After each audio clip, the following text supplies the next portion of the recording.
Hello, everybody. Welcome to another session of Destined to Roll. Tonight we are diving into episode 27 of Wanderer's Path, as well as what I mean, if timing-wise, all things go correctly, is the end of the long-going Brightstone campaign, which I am super excited about. So, a couple of things. Next week we have our, I think episode 11? I think 11 of our Patolis campaign on Thursday at 6 p.m. Pacific Standard Time. And we will not have a session of Wanderer's Path on Friday. We're going to do an off-screen one-shot, see how that goes. We dropped, I'm trying to remember all the things, sorry. We dropped episode 3 of Patolis on YouTube this week, so go check that out when you have a moment, as well as check out some of our other backlogged past episodes and some one-shots. Pretty cool. As well as check us out on Twitter for updates. And if you are not in our Discord, go ahead and hop on in. That is the best way to get a hold of us and see what's going on. I think that's it. Oh, next week sometime I'm going to probably do some sort of prep session on Destined to Roll. Just to go over some of the homebrew stuff that I did for this campaign. Some of the bosses and other things, and yeah. So that'll be fun, as well as homebrew a new officially homebrew a new subclass, so that'll be exciting. Big hype about that. Big hype about what? You homebrewing your subclass. Classes are my favorite thing about D&D. Oh, you're gonna really like this one, I think. It's pretty freaking cool. Shorty was helping me with it earlier today, so it's finally doing the subclass with my deck of many things. Wait, what came out? We finally doing my subclass, the Oath of Many Things. Oh, that's amazing. All right. Okay, so I think that we can get started if nobody has anything else. Yes, no, maybe so. Am I forgetting anything? No. I usually don't. Good. Okay, cool. I really need to make a freaking post-it note that I stick to my monitor with all the things I need to go through. Okay. Anyways, so just running it back a little bit because it's been a really long time. Way back in Pignus, the group ran into someone from Elmin's past who let him know that she had a location on where his mother was, as well as wanted to free this kingdom of Brightstone from the tyrannical rule of the Archbishop that's there. Knowing that he had an artifact of the gods, the artifact of Cirrus, she sent the group on a quest to go find the Staff of Ebony, hoping that it would give them an edge, as well as be able to kind of counter some of the corruption. She wasn't sure how it would work, but it hoped that it would help. So the group dove into KMLZ, came out successfully with the Staff of Ebony, and made their way to Brightstone. There, they found out that this is where Dr. Rooks was from, learned a little bit about his past and how he was the son of the Archbishop and was the heir designed to take on the Archbishop's role as soon as the Archbishop resigned. Found out that his husband was killed in front of him as he was part of a rebel group, and that his daughter was taken from him, believed to have been killed. So Dr. Rooks was going into this for revenge to kill the Archbishop. Elmin going into this to find his mother. They ended up meeting Velia, made their way to Brightstone proper. And Velia kind of laid out a plan in hopes to free the kingdom. She believed that the Archbishop had some power that he was drawing from his 3 generals, and that if they took them out, it would be easy to corner him and give him a loan so that it would be easier to kill him. So the group killed the captain of the guard, took out the Archmage, finding some information on the nature of the Archbishop Frederick, as well as on some more information about these artifacts of the gods. And then went and took out Father Martin, who is in charge of the church in the Archbishop's absence, as he has been spending more and more time taking over the kingdom and ruling under the guise of the Queen, who seems to be in the palm of his hand. Immediately after taking out the father and a tearful reunion with Dr. Rooks's daughter, who was very angry with him at first, but forgave him very quickly, the group immediately pressed on to take out the Archbishop. Finding the castle rather bare, Cass taking on the form of Blanca, they met him in the throne room. The Archbishop seeing through Cass's disguise immediately, as he had apparently gotten some information about where they had stowed away Blanca, and had 2 Boneclaws return with her, as well as take out Edna, who had just left to go find Blanca and protect her. In the beginning of the fight, there was a little bit of a conversation. Some, the typical, why are you doing what you're doing? And Dr. Rooks being very frustrated with his father.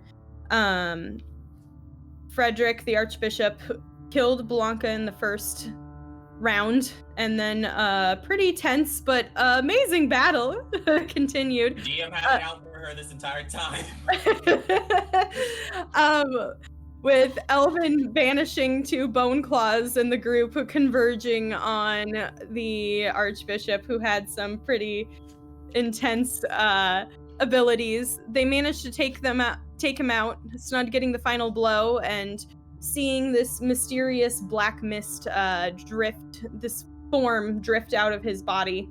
The Archbishop turning to Dr. Rooks at the last moment and finally seeming like himself one more time.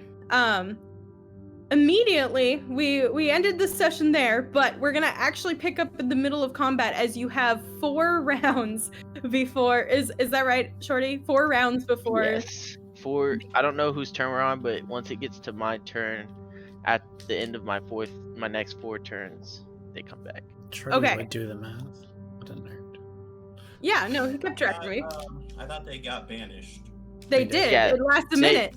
They're from this realm. Meta knowledge says these are meta knowledge says these are necromancers who failed to become liches or something like that. Yes. Oh, okay. Okay, so I thought when something was banished. Oh wait, no, I'm thinking about when undead specifically are banished. Never mind. Yeah, because when undead are banished, they go to Shadowfell, but they're from this realm, so I don't think it Yep. That is correct. So we are going to pick up right there. You've just killed the Archbishop, just seeing this. Cass is on their last leg right now. Elmin is rushing in with, there's Snud right here. What layer am I on? Why can't I click on him? Okay. That's not fake news. Okay, yeah. I know. Confused me. But we are just picking up Dr. Rooks. You are actually way over here still, if I remember correctly. But we are just picking up. It is your turn, Dr. Rooks. And we have 4 rounds. So whatever you would be doing in this is what you're going to do. You can act how you will, but just know that at the end of 4 rounds, these guys are popping back in. So if you guys want to just like kind of go quickly and say like what you would do during these 4 rounds. Oh, that's easy. We all know what Dr. Rooks is doing. Okay. He is running back towards Blanca. Just so you know, he cast it 1 round before, so you have 3 rounds to essentially attempt to do anything. Okay. So, Dr. Rooks, you rush kind of out into the hallway and meet Elmin, who I believe you said you were picking up Blanca and bringing her in. Yeah, I was She struggling. was already in the thing. She was already in the room. No, Snud carried her into the hall, out of the room. Yeah. Yeah, I was trying to drag her back. Yeah. Oh, we meant into the throne room. I thought back here was a room, not a hallway. My bad. It's a hallway. Okay, yeah. Okay. So you make your way all the way there. Just so you know, Elmin, you would remember where the Boneclaws are popping back out. One is gonna pop right there. One's gonna pop right here. Do with that information as you will. Okay. So Dr. Rooks is doing that for his first round. What are the rest of you doing? Well, I can just get to her for my first. Well, I can get to the door for my first round. Oof. That is going to follow nonchalantly, saying, "Boy, I wish there were more enemy to fight." Okay. Okay.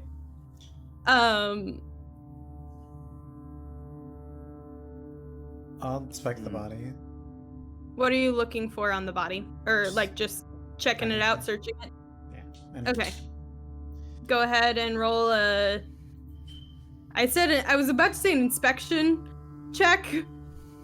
I'm totally having a moment and blanking. Thank you. Okay. Intimidation check. Yes, intimidate the body. You see on him, he pretty much has his longsword. He has his armor, he has his typical stuff. There seems to be some sort of like ceremonial amulet. But nothing other than like his usual stuff piques your interest. Okay.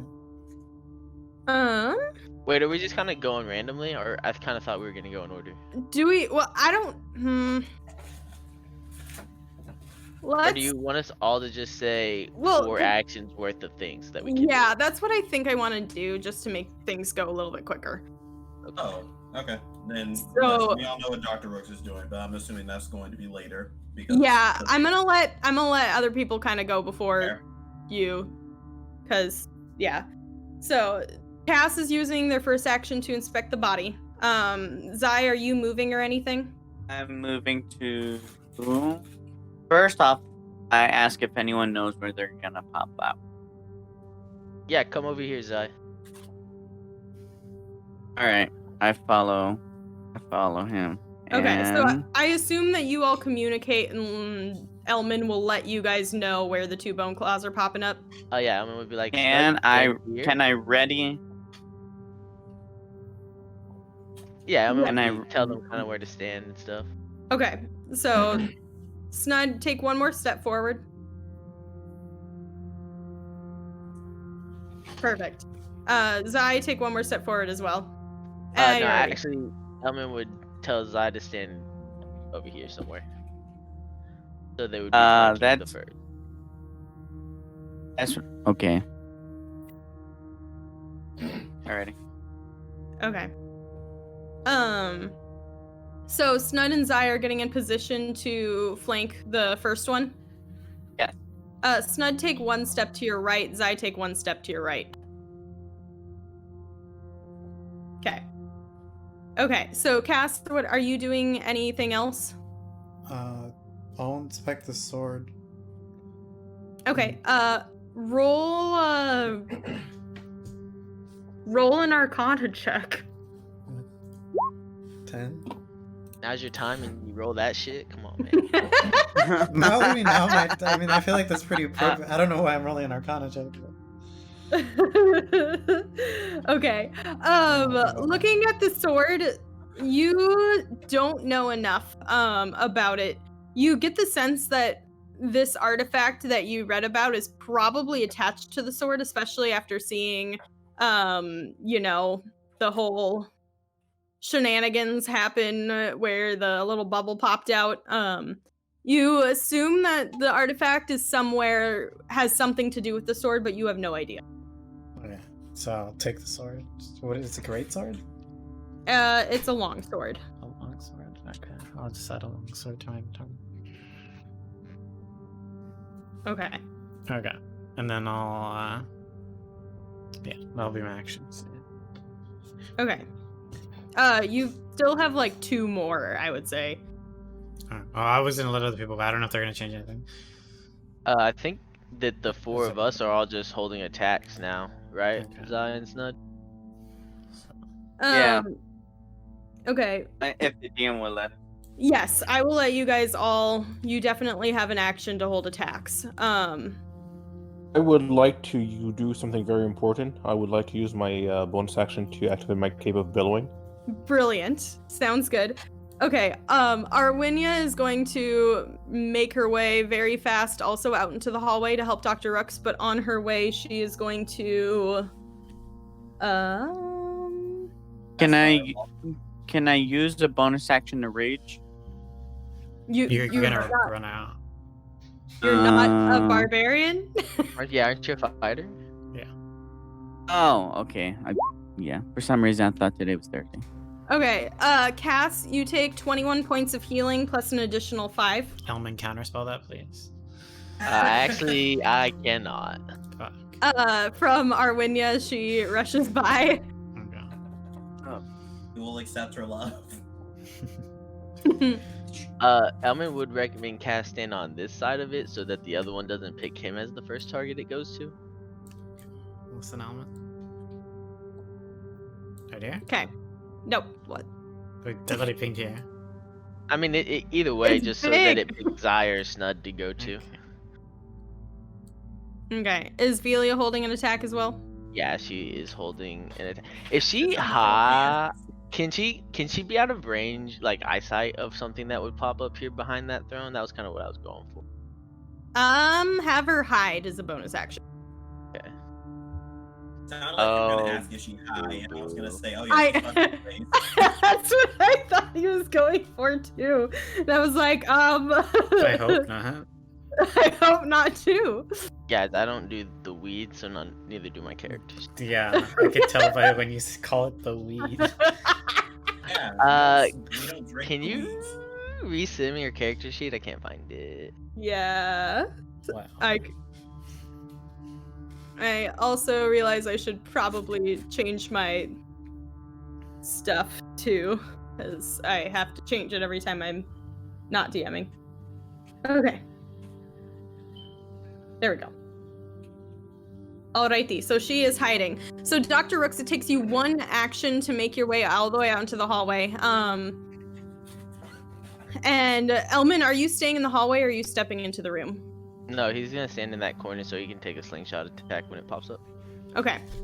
Alrighty. So all 5 of you are holding an attack at this dude that pops up, I assume.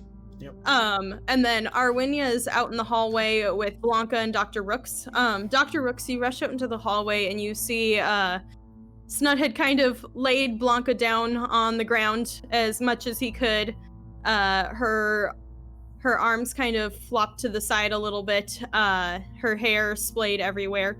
You don't see, as you kind of look at her body, you see a little bit of like puncture marks in the armor from the Boneclaw, but not like she was fighting them. No slashes.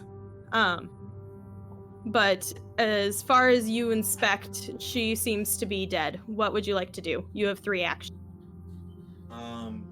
With keen mind, it tells me I know how many hours it is till sunset and sunrise. So what I'm gonna take that is that I know what time it is normally. How long has it been since she died? Since Is it she more than a died, minute? it has not been more than a minute. Okay, I think in his rush state, he would get what is more readily available to him, which is him just grabbing a random amount of diamonds, and I think he just goes for whatever would be quickest, which would be Revivify. Okay. So he's going to cast Revivify. All right. So for the sake of this, go ahead and roll a d20 with your spellcasting modifier, so wisdom. So that would be no. I was gonna say spell attack. No. Don't attack your daughter. 1d20 plus 5. Yes. All right. What do I have to beat? You have to beat a 10. Hey, that's a 13. Okay, so So he holding literally just picks her up and just hugs her, just silently as the magic just flows out of him. Okay, so dropping to your knees, you scoop your daughter up in your arms. Arwinia's standing over you, watching. You grab a random amount of diamonds from your pouch and kind of hold them in your hand. The staff flaring around you, the comforting cerulean blue energy of Ebony like flows through you, around you, encircling you and your daughter in this kind of little bubble. A moment passes and you feel like you should be able to do this. You've done it before. It feels like you succeeded, but nothing seems to happen. Can I see what the problem is? Make an intelligence check. Intelligence or Arcana? Arcana. Okay, cool. That's 15. Okay. As you do that, you start thinking through all of the different things that could possibly result in this. And you remember specifically the moment burned into your mind when the Archbishop reached out that a necrotic flash of energy came from him. You recall a spell. A spell that isn't used very often. And you recall how flamboyant your father is. And get the idea that he may have used his abilities to make it look like Blanca is dead. Using the Feign Death spell. The Feign Death spell? Jesus Christ, I'm fucking looking this shit up.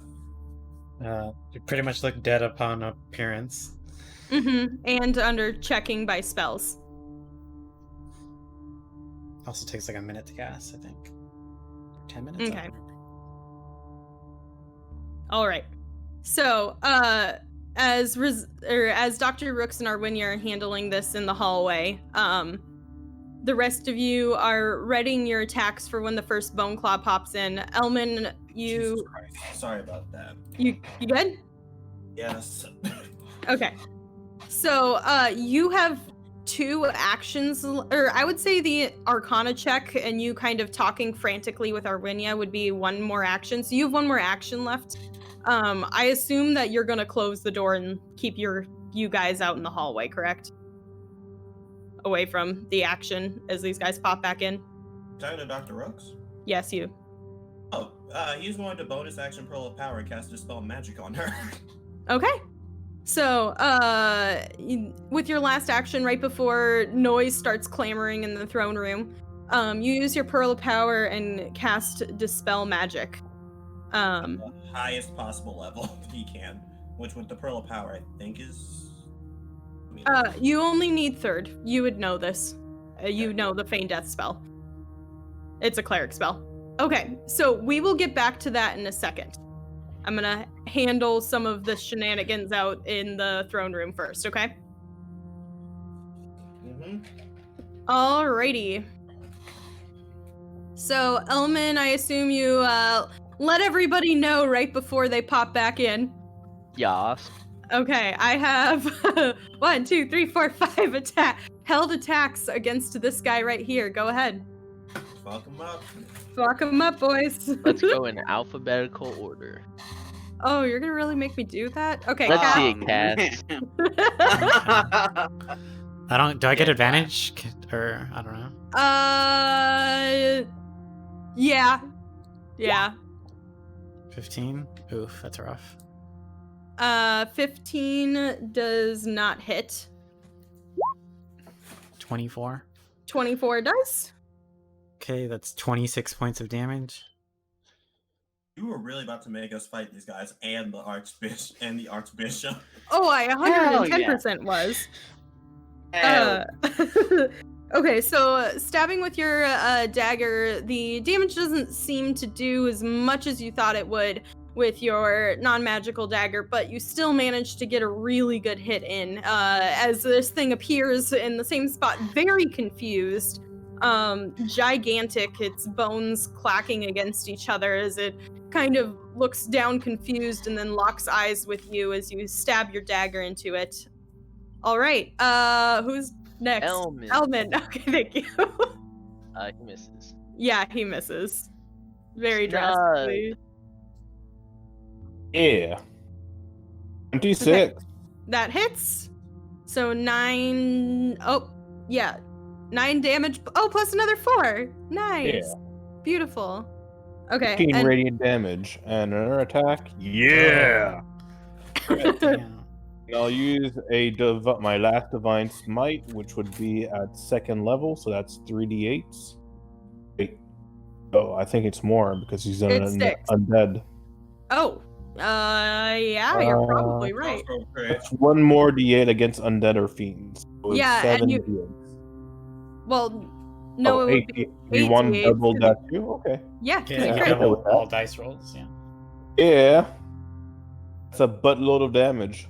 Holy fuck! Yeah, he's 12, dead. He's dead. 13. Don't even total it up. 35. Zai, use your attack on Cass. 54. So use your attack on Kaz. Holy shit.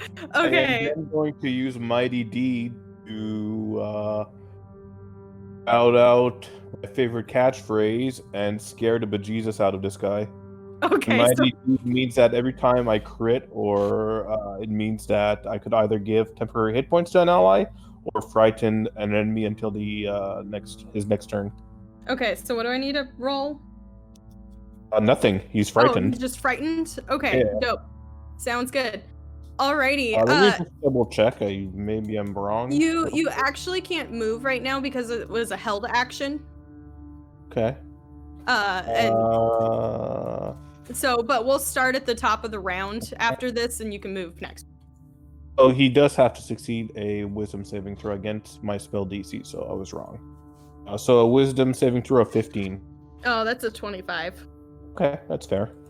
Okay. So, Snud, reaching out, Cass, as you dive your dagger into this thing, and Snud reaching out with, Dawnbringer, slashing twice, driving it into the inside of this thing, radiant energy bursting all from it as the bones disperse and clatter to the ground. Zai, you're yelling and swinging with your axe, but you're just a little too slow, and you manage to just clatter the bones across more as Velia's arrow actually like shoots way past over your head, and it pales itself in the wall like right next to you, Elmin. So that was all of your held actions. So now we're gonna pick up at the start of the turn. So Velia. Okay, Velia will, for her bonus action, use the help action by throwing a dried powder donut at the thing so it bursts into a cloud of powder. Okay. And then she will hold her action for someone to get within 5 feet. Alrighty. Cass, what are you doing? Okay, I'll go 10 feet from it and no, I'm kidding. I'm gonna attack it with advantage. And you have advantage. 25. Ah, Hits. double sneak attack. Okay, so that's 6 plus 17 is the number. 23. Yep. And then 21 yeah. for her to hit. 21 hits. ahead. 66 plus 5. Yes, sir. She rolled pretty bad, but that's okay. Wow, that's a rough buddy. Alrighty. Okay. And then for your bonus action attack, Cass. Oh, yeah. Sure, 18. 18 hits. Go ahead and roll damage. 3 points of extra damage. Alrighty. Okay. So, Cass, you run up, almost hiding in beneath the powdered donut that distracted this thing, coming out of it, driving your sword into this thing, dealing quite a bit of damage, an arrow flying immediately in between its eyes, doing quite a bit of damage. The dagger coming just up and stabbing in between its ribs into the little bit left that's there. All right. That was the end of your turn, I believe. Elmin, what are you doing? Elmin will step here and he'll do a slingshot attack. 22 damage. 22 hits. That is 4 damage. Yeah. Well, I'm actually gonna stack 2d6 lightning and then his Psychic blades. yeah, psychic blades on it. All the things. All the things. So it's. Does that hit 7? me? No. I don't. So it's 23 damage. Jesus. I'm up. Alrighty. He went from looking like barely touched to half in just that short amount of time. All right, Elmin. Anything else? No, I can't really do anything else. You know what? I'll scream a healing word at Cass while we're here. Okay. Screams a healing word at Cass. I 9 love it. health. Nice. Okay. 9. Alrighty. Okay. Probably a good thing you did that because it is its turn. And the only person in front of him, he is going to attack you, Cass. That's a 23 to hit. That hits Uncanny Dodge. Okay, so you take 31 halved, so 15 piercing damage. Okay. And I need you to make a escape for a grapple, so acrobatics or athletics, please. Okay. 12. Okay, so you are now grappled by this thing held in its hands, and it tries to claw at you with its other hand as it holds you, but that's a 14 to hit, which I don't believe hits. Just misses. Okay, so you just kind of like lean your head to the side a little bit, and it swipes past you, holding you in its hand, and you're like, wow, this thing is pretty dumb. Okay, that is the end of its turn. Okay, Snud, what are you doing? All right, Snud is gonna rush forward. He's gonna go into rage and say, "Hey, that was my donut. No fair." And then attack in a rage. 26 to hit. That hits. Oh, no. Snud. Would I get advantage? I'm sorry. Would pack tactics work with Cass being held, grappled? Sure, it would. Is it 5 feet within the enemy or 5 feet within you? It's 5 feet of the enemy. It's 5 feet of the enemy, Yeah. which is technically I would say it does. Yeah. But regardless, 24, 26, I'm sure it hits. Yeah, it both hit. Okay, so that's 12 damage. And 22 or 18 for another 10 damage. Alrighty. So slashing at this thing with Dawnbreaker, your Dawnbringer. Woof. We turned into Skyrim for a second there. Your radiant energy bursting throughout this thing as it holds your ally. Woo. Come on, Zari, get words in place. Doing quite a bit of damage. It seems to be like almost on its last leg now. Dr. Rooks, we will get back to you in a minute. Zai, what are you doing? Let me see. It's 25 to move. Well, let's see. Okay, isn't it Z? Nope. Okay, so I'm just gonna move to him. You said Yeah, that you're he's fine. made of bone, right? Yeah. All right. Well, I'm gonna Like take out. bone and different sinewy things attaching it. It's gross. Does that mean he has Okay. a boner? Yes, it does. All of them. All of them is. I'm gonna go for the legs. I'm gonna lumberjack his legs. Okay. That is 15 to hit. Oh, nope. All right. I'm gonna use extra attack. Nope. Okay. I'm just gonna sit here and not do anything. Do you have Aw. action surge so- left or you use that? No, I don't have action surge. Okay, so swinging it's holding Cass above you, and it just manages to dodge out of your way both times, which really frustrates you and makes you angry. Okay, Velia. Sorry, Dr. Rooks, is it fair to assume that you're gonna assume that your friends can handle this and that you're gonna stay with your daughter? Why they can or not? He doesn't care. He's gonna say to his daughter. Okay, cool. Okay, just making sure. Okay, Velia. She will try and bonus action hide, so she gets advantage. Well, she has okay, that's fair. I was like, the advantage though. I got you. Hold on. Okay. She thinks she's hidden. Okay, I'll just roll 1 for now. Yeah, you just won. That's No, It's rough, buddy. that is rough. She'll do nothing because she's bad. Well, no, she looses an arrow and it just, she's too afraid to hit Cass and it flies past the thing's head, clattering harmlessly on the ground over here. I think she would rather hit Cass than just miss. Nope. I think you would. I Shorty. think that's an Elmin thing. I'm just trying to play my characters. Okay, Cass. You can still attack when grappled. 18 hits. I'll use 5 feet of my movement to get out of the grapple. Okay. Does that work? I have the For freedom it- of movement spell. Okay. Yeah, from the oil of slipperiness or whatever. Yeah, that's already probably forgot she gave me like 20 years ago. Yeah, I did.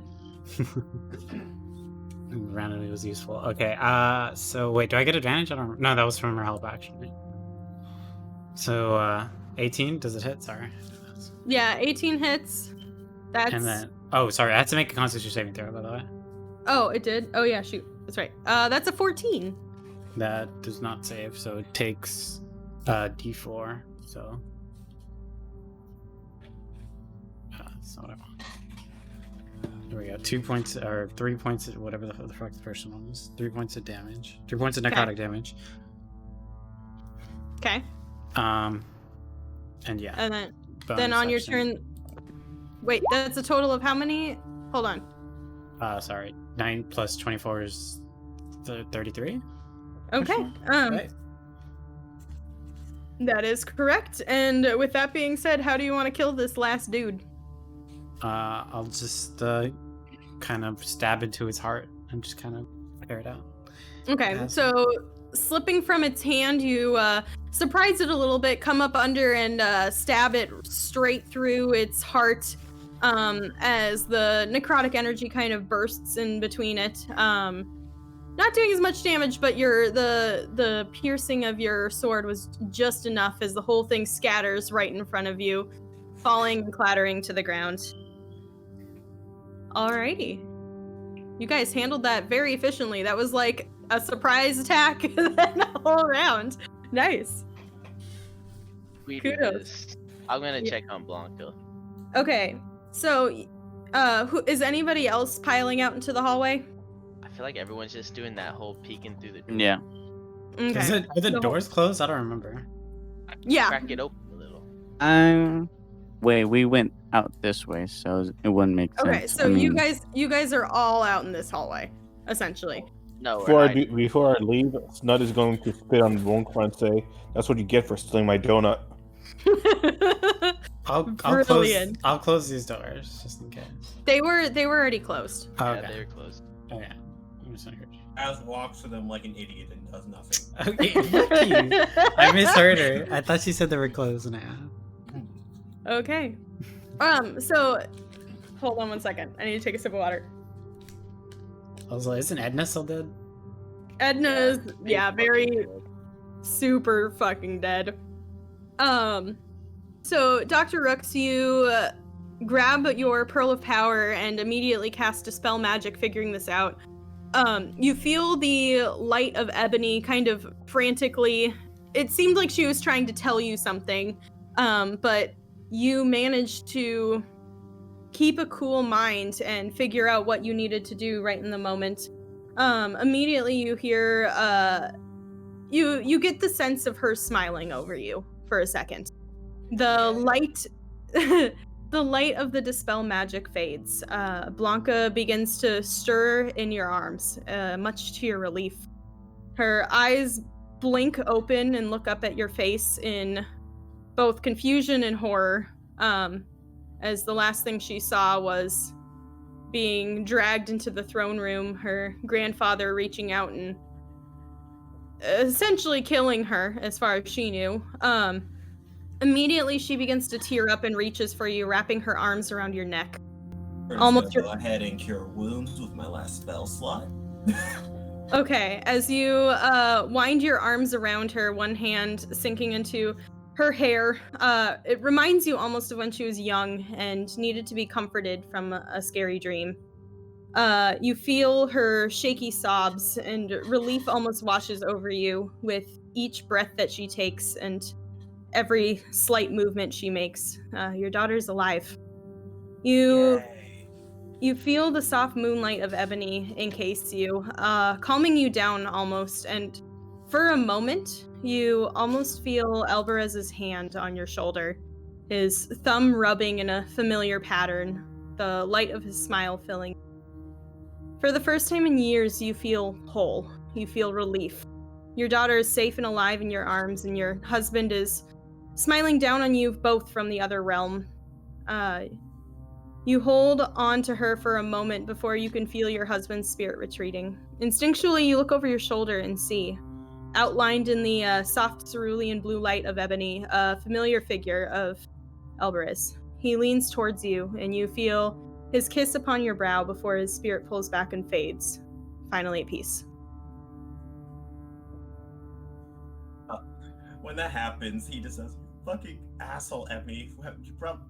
Kitsune probably owed you a fucking favor." Okay.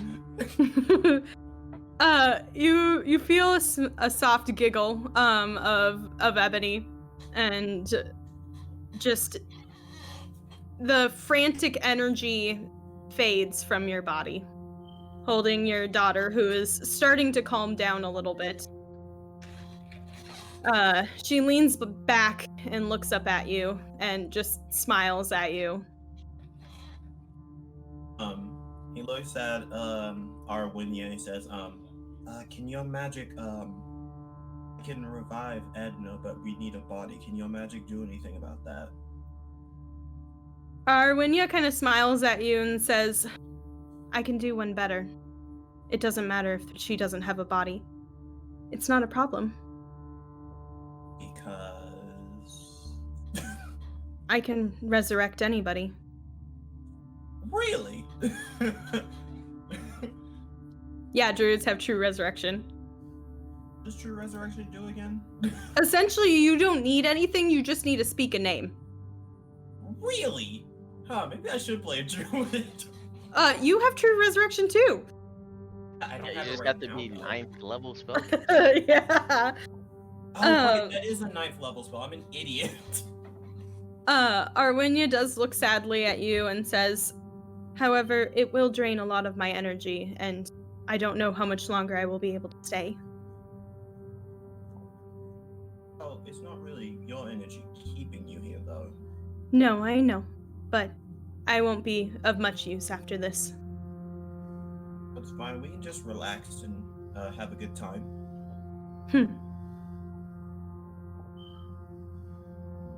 So you guys, peeking through the doorway, see this touching reunion as Arwinia kind of opens the door and lets you all into the hallway. Or I suppose it might be easier for you to file back into the throne room. Everybody falls through the door, piling on top of each other, just like an old cartoon. I love that. It's fine. Everything is okay.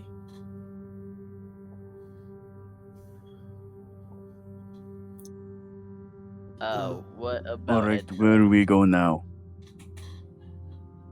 Arwinia, ma'am, I know that took a lot out of you, but I have a favor.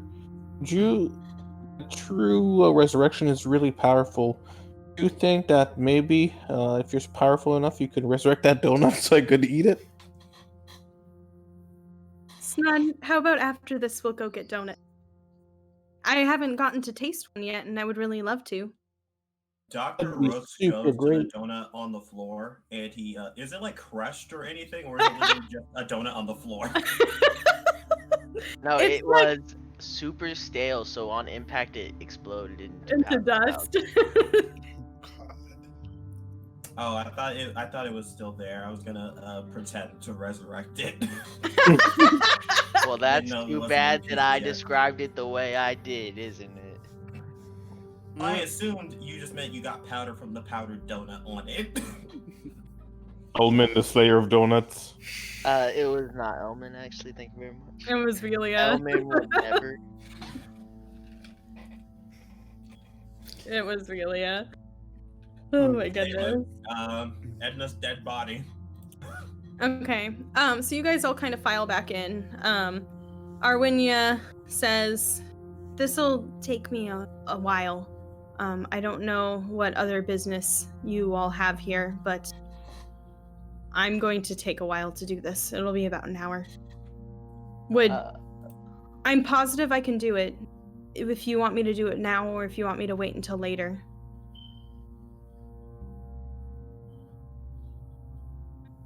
I think the only thing we really have to do in the castle is find the queen, right? Well, I would like to go find the dungeon. Oh, right. Your mother's also here.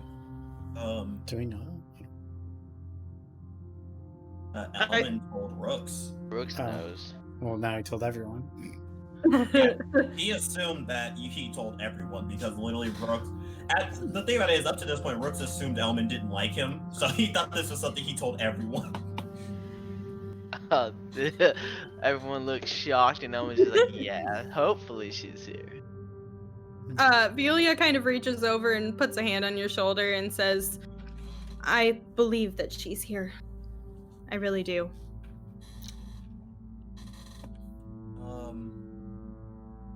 I'm going to stay here with Arwinia to make sure everything goes properly.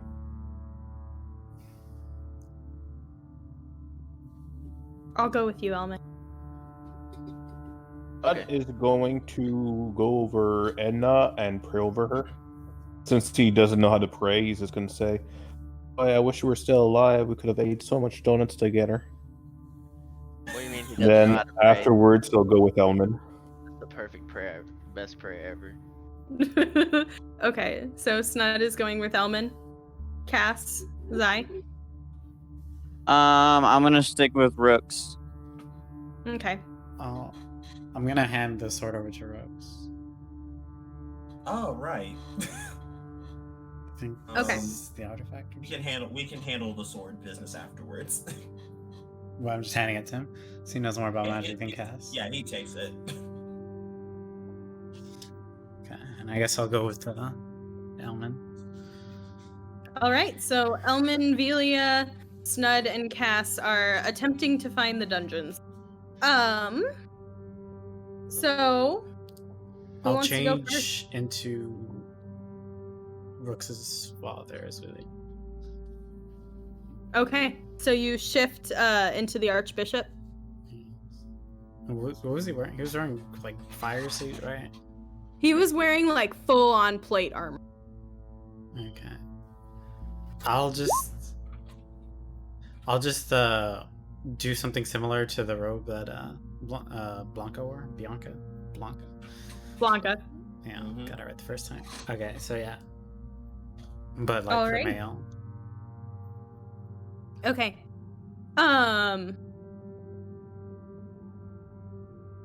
For the sake of this, I think I'm going to do the ritual first. So, hey, this is our first ritual, and it's not from one of you guys. Hey. So you and Arwinia take some time. Oh shit. How much gold worth of diamonds do you have? Does she need Rooks diamonds? Rooks has way Cost too many anything? diamonds. Yes, she does need diamonds. Oh, when you said it didn't cost anything, I was just like, oh, this is awesome. What a good spell that you can only use once. Have you seen No. Photo Alchemist? It cost everything. How much do you need? 25k. 25,000?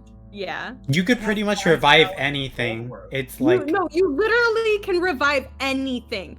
Anything that's been dead for no longer than 200 years. Just go to the castle treasury real quick. how much damage do you have? Castle treasury. 5,000 GP worth. Go to the castle treasury. Oh, listen to him. Only 5,000 gold coins worth. Wait. You- Wait. You said she needs you say she needs 2,500,000? No, 25,000. Oh, that's not a wait. 2,500? No, 25,000. Let's type it out. I only have 5,000. Okay. She needs 5 times that amount. Jeez. It's a big number. When you said the thing Or- about it, when she said it doesn't cost anything. I was like, oh, okay. Zara, you No. could use reincarnate. You just want me to use reincarnate. I do. And isn't it cheaper? It's a lower level spell. Yeah, Dr. Rooks doesn't want reincarnate, so Okay, but like, you So want your think friend we're- back, or do you want? which one do you think he wants? Anyways, he says when she tells him that, she's like, we could search for a vault, but I think we would need the queen to do that. And I don't feel Fucking comfortable going to steal vault without doing that. 20,000 from people. You're damn right. I don't feel comfortable doing that without really. I don't think that would be fair. So we should wait for them to come back. Don't worry, I can do this any. It does not matter. So, as long as her spirit wants to return to her body. Could you, fucking Edna playing poker to get her soul out of hell. Anyways, is there anything you could do to reconstitute her body then, at least? No, not with her being dead. She Well. fits. Oh my god. What? She fits all the. She still fits. I mean, you can still use reincarnate. She fits all the qualifications. She does. Anyways, we should wait for them to come back, and then we can go talk to the queen about the treasury. What is the material component? Holo just wants me to use reincarnate Why? because he wants me to mean- roll for it randomly. Oh, I don't know what that spell does. That's the one where your soul gets put into a different body, and so you can change like races. Oh. Yeah. I mean, it'd be interesting. Like, come on. Think of the Yeah, we all possibilities. know- That's what Yeah, it we all is. know that- Listen, we all know that Dr. Rooks has a problem. Oh wait, are they the same person, or is it like a completely different being? They're the same It's the person. No. same person, Yeah. different Just a different body. Hmm. Okay. Oh, I didn't understand that. And she could Yeah. still get her race. Yeah, the Yeah. thing about it is he probably would save that as a last result, though. So he's gonna wait to see if they actually get it. That's fair. That's fair. If not, then he would not mind reincarnating. He'd probably think it's super funny. Okay. So, you, Arwinia, Zai, and Blanca kind of just settle on the floor of the throne room. Can I make a check on the sword then? Yeah, sure. Make an Arcana check. Yay. That's a 23. Okay, especially with your history and knowing, you recognize in the hilt of the sword there's this small gear that is about palm sized. You recognize this is something that your father used to carry around on his staff a while ago. And that it seems that he has relocated it and had it embedded in the sword, as well as it matches descriptions, and you get the sense that this is probably Cirrus's artifact. Not the sword itself, but the small palm-sized gear inside of it. He looks over his shoulder, and I think he's surprised that he can actually see Ebony and no one else seems to, or at least he can see like a light visage, Mm-hmm. a transparent visage whose face he can't see. He's like, I think that this belongs to your brother. However, I don't know what it is specifically. I would need Elmin for that, unless anyone here can cast Identify. He looks at Blanca and Arwinia. Blanca looks at you like very confused as what's Identify? Don't worry about it, sweetheart. Unfortunately I can't, but we can definitely wait. Okay. Alrighty. So you guys are just kind of chilling for a little bit. Zai, are you guarding the door? Are you chatting with Dr. Rooks and Blanca? Is there anything that you guys want to RP for the time being? Rooks just like pats his buddy on the back. Just, we did good job. He's trying to like get sentimental, but he still feels gross about doing. Yeah. Yeah, yeah, that was interesting. And he just blurts out, he just says, Elova, do you want to be Blanca's godfather? He stops and he goes, "You godfather?" He goes, "If you'll help me." Yeah, if something happens to me, I'd rather you take care of her. If I actually trust you. Oh, you see him get all clammy. He just, yes. Blanca gets really excited and rushes over and hugs you. She can pretty much only like reach up to your waist and is like hugging you around the waist. Yes, little one, you don't understand. The monsters that we'll take down, we will rule this world. Will you help me learn how to fight better? Yes. Alright, I'm starting to quickly regret my decision. No. Blanca like bursts out into giggles. Oh yeah, I guess she has two godparents now, Zai and Edna.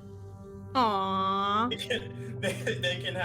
can fight over. They can have when they need to see who gets custody when he dies. They can have combat supremacy. Combat. Joke's on you. Blanca will kick both of their asses. Okay. Jesus. Anyways, sorry. Okay, so let's follow our other group for a little bit. So you guys are searching for the dungeons? Yes, Zijon. Yes. The dungeons, alrighty. So what is your approach? Are you sneaking? Are you walking normally? What are you doing? I'm definitely walking normally. Yeah, I figure we just walk normally if he looks like the bishop. Oh yeah, good point. I totally blanked on that. So, you guys kind of stroll through the castle. The eerie quiet almost haunts you. The huge, vibrant hallways with the gold designs on the white stone and the tapestries on the wall. Everything seems to echo with the slightest noise, and as you walk, your feet click against the floor. The sun is starting to disappear behind the mountains, even though it being only like 3:34. You do, as you are walking. Actually, can I have you all make perception checks, please?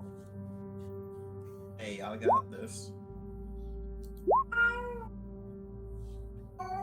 Yeah, natural 2. Why are you making a perception check? You're not with him. Wait, you don't have advantage anymore, right? Because you don't have your goggles? Exactly, Yeah. I've got 2. I didn't want to feel left out. That's fair. It's okay. You in the throne room. You don't see. Thank you, Holo. You don't see much. You are very distracted by the gushy feeling in your chest. Okay. Anyway, Jesus Christ, I love how you got the same score as Velia, and you rolled a natural 20, and she rolled an 11. I'm the best around. What can I say? I love you. You're amazing. That's awesome. Okay. So as you guys are kind of walking through, keeping your eyes peeled, Elmin and Velia are very, very perceptive at the moment. Cass is as well. Stud goes back to humming the Scooby-Doo theme song in his head. Actually out loud, as you guys are walking through the hallway. Velia puts her arm out for a second, and you see the floor below you as you kind of come up over a balcony. Several guards are rushing towards the entrance and slip out one of the side doors, like by the entrance. There's like these gigantic, huge double doors that are open for like ceremonial stuff, but there's like smaller side doors that don't require a bajillion people to pull the door open. So they slip out the side doors, about 5 of them. The halls are still, other than that, you see absolutely nobody. You make your way down to what you assume would be the dungeons, getting closer and closer and closer to the heart of the castle, the depths of it. These dungeons, there's several throughout the kingdom, but the dungeons in the castle themselves were rumored to hold the largest enemies of Brightstone. Once you get closer, Velia kind of starts pointing the way a little bit.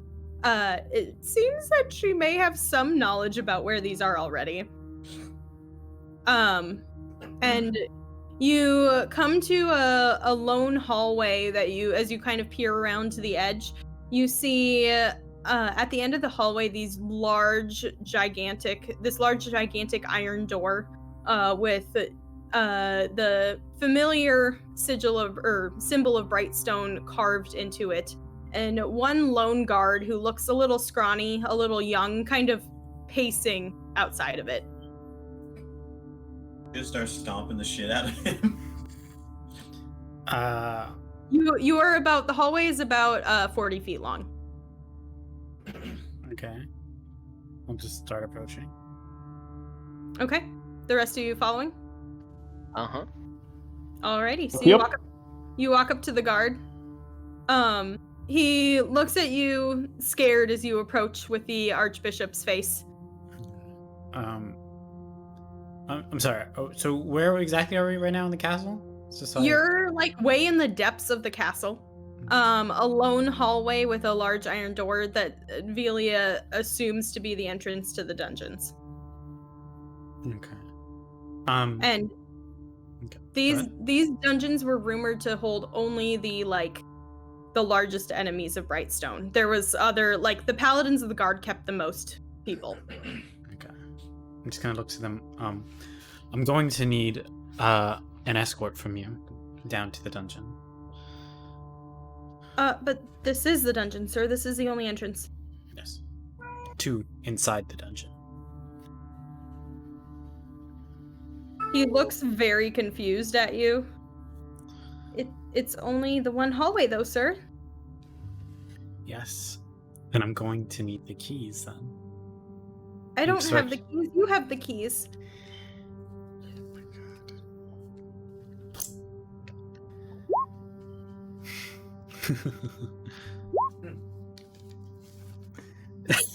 I'm sorry. Just reading that. Look. Get the spares or don't come back. But sir, there are no spares, and you need the queen's permission to enter here. I'm sorry, but you just you actually need her blood. Why are you asking me this? You know this. Are you questioning me? Make a deception check. Okay.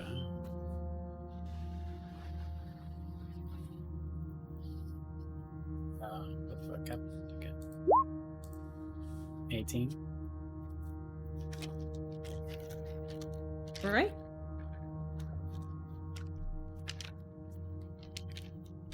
Oof. He just kind of says, okay, the rest of the guards are handling the stuff in the street, as I'm sure you know, so I'll just go see if I can find the captain and see if he has a spare or something, and he just rushes off. And before he runs away, I'm gonna say, what is your name? So I know. My name is Ben. Okay, Ben. I'll make sure to remember this moment. He just looks really confused. Go.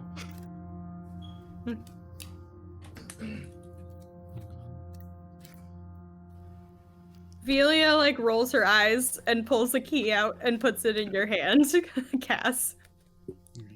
We got out of the guard, so let's go. Yeah, but the guard's now a little bit confused. So it would have been privy to know that you had a key. I didn't realize it was to this. I found it in the Archbishop's desk. This is what I meant by withholding information. I'm gonna open the door. Okay, you stick the lock in the door, or the key in the... Sorry. That's fine, I'm laughing at myself. You full on shove a lock inside of a door. Oh my gosh. That's the trick. That's why no one can just get in. Yep, the lock is displaced. You put the key inside the door and turn it. It seems to fit, but it doesn't seem to work. Okay. I think Velia needs to open it. Vivian? Velia. Oh, Velia. Whoa, Is everyone okay today? I'll hand it to Velia or Vivian. Velia just steps forward and kind of looks around the door a little bit and notices a small sigil right at the top of the lock. She takes a dagger out and says, I mean, he said the blood, and pricks her finger and puts it right on the sigil. As she does, the whole of the door lights up in this red, almost as if her blood was pouring into it. And she turns the key with very little resistance, and the large iron door swings open.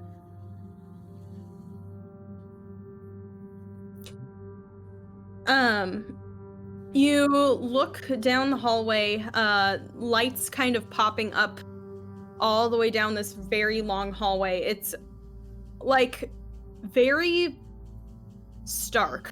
It's the same white gray stone that the whole castle is built out of, that almost is very close to white, a very white stone long hallway.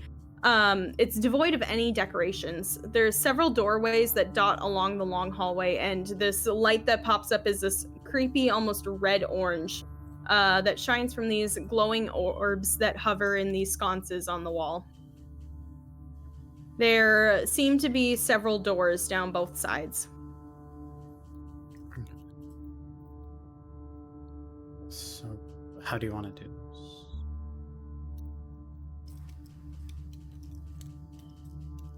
Who are you asking? Velia, Elmin? I feel like we should be able to walk down with no issue. Should we inspect each cell? Or? Oh, I mean, yeah, we're gonna have to look in everyone until we find who we're looking for. I mean, I guess we could just go in and start yelling names. I don't know that we should release prisoners. We don't know what most of them are in here for.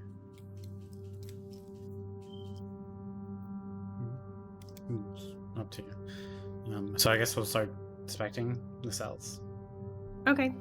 So the first door on the left that you kind of poke your head into, it's actually unlocked. You poke your head into it and you see this, what appears to be some sort of deserted magic lab. There's tanks of fluid in a corner, a very long, large table, and various instruments that are stored away very neatly in containers. The whole room, Elmin, it's eerie almost. It buzzes with this magical energy that you don't know if is good or bad. Just, you get the sense that there's a lot that has happened in the room. You poke your head into the next door on your right, and it seems to be some sort of area with seating, as well as a pane of see-through glass, and you see through it into what appears to be some sort of torture chamber. You get the sense that this was the two rooms here were used to interrogate these prisoners. But no prisoners yet. You continue down the hallway, and all of these doors seem to be unlocked. As you poke your head through, you see weird contraptions in the corner, some sort of pedestal in the ground and some sort of thing that stands up that has these various sigils and levers on it. But as you keep going throughout the hallway, all of these doors are unlocked and empty until you reach the last one on the right, which is locked. Can we look inside it? Wait, is it a door? You can't see inside it? Okay. No, it's a full-on door. Can I knock on it? Sure. You knock on it. Make a perception check. Using echolocation, what's happening? That's what we do. You hear nothing. Can you open this, Velia? I wonder if the key will do it. And she puts the key in. Bricks. She puts the key in and turns it, and it seems to work. And the door opens, and as you enter, you see suspended above one of these pedestals in this unnatural magic light, your mother. She looks just like you remember from all those years ago. Her elven features stark with this gauntness to her face that wasn't there before, and you see a faint bruise on her cheek. Her black hair is kind of floating in the magic light, and she seems to be in some sort of stasis, kept alive for years. Not a stasis. Wait, you mean like she doesn't eat food? Mm-hmm. Okay, I was confused. Like, isn't she an elf? Why did they feel like they needed to do that? I'm sorry, I was confused for a second. So she's just magically suspended? Yeah, there seems to be like some sort of like thing that has a bunch of levers and sigils onto it, and as you kind of look and step onto it, it's all labeled very clearly and neatly in Elvish. So make a investigation check. Ah, perfect. I'm an investigative genius. It's actually not very hard. You very easily find one that disables it. It takes you a couple of clicks and a shove of a lever, and the thing lights up magically, and you see the stasis begin to come down. Rushing forward, you kind of catch your mother as she stumbles out of it, still not fully awake. It takes several heart-wrenching moments before she begins to stir, and her hazel eyes open blearily, looking up at you. Go ahead. What? I just accidentally hit my button. Oh, okay. You feel her stiffen automatically. You get the sense that whenever she's brought out of one of these, that not good things happen, but she sees your face and relaxes in recognition, and her hand comes up to kind of push your hair back out of your face and puts her hand on your cheek. Ma'am, you look good. She kind of laughs a little bit and just says, "Elmin, it's good to see you." Her voice is very raspy, but just as you remember. It's good to see you too. Let's get you out of this terrible looking place. Look how you've grown, Mary. So you pull her to her feet, I assume? Oh yeah, I'll help you stand. Okay. She gives you a hug. I'll hug her back. Okay. And then sees Velia behind you, and so after she pulls out of your embrace and kind of sets her forehead against yours for a moment, she reaches out and hugs Velia. You just kind of hear her say to Velia, "I'm so sorry. She was dead before I got here." So Velia doesn't reply, but just kind of stiffens a little bit and then just smiles at your mother. And who might these be? Oh, the little one is Snud, and the one that has the seeming appearance of someone you may not like is Cass. I was going to say. Nice to meet you, ma'am. Nice to meet you, Snud and Cass.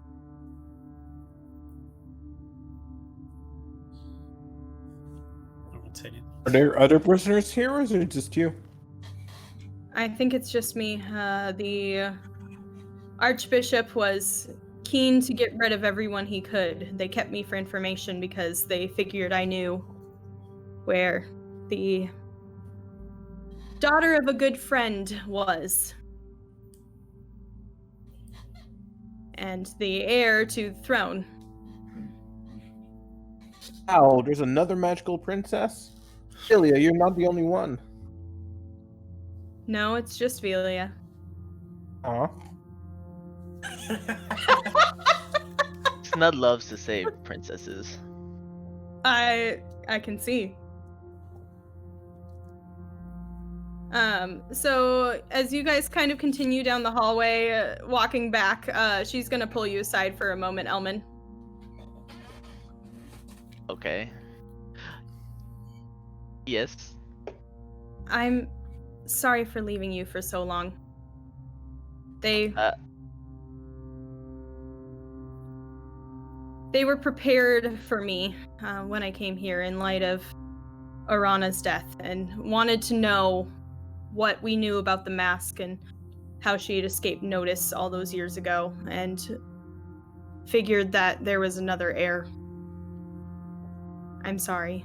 I couldn't escape. Well, you shouldn't be sorry. It's the job. I understand. But I'm glad that you're safe now. How long has it been? Like 5 years, I think. Time kind of flies when you're having fun, you know?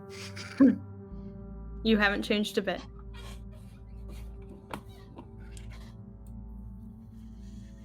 All right, and she will turn and keep walking.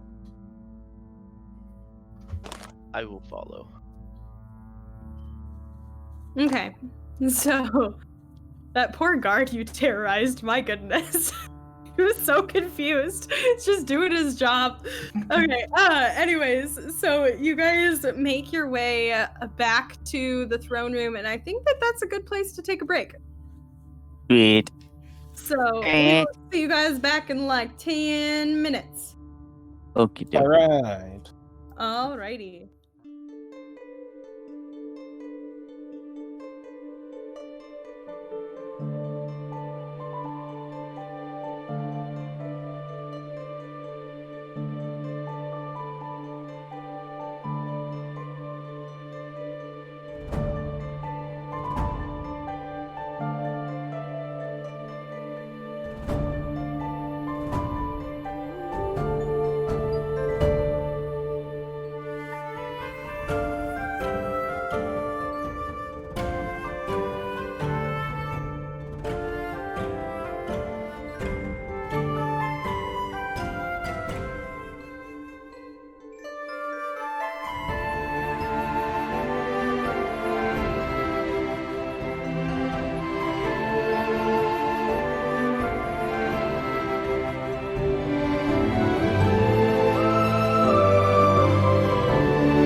And welcome back to iCarly. Thank you, Joey. Welcome on back, friends.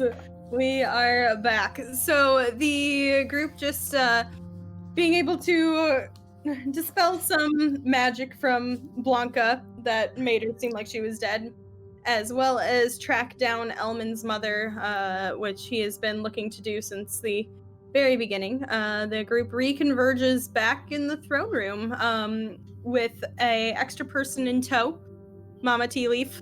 Mama T. Mama tea leaf. Yeah, Mama Coffee Bean, excuse me. Mama coffee. There you go. I was like, who's stealing? Oh my gosh. The long-term joke of a character's last name. Yeah, okay. Anyways, so you guys walk back into the throne room.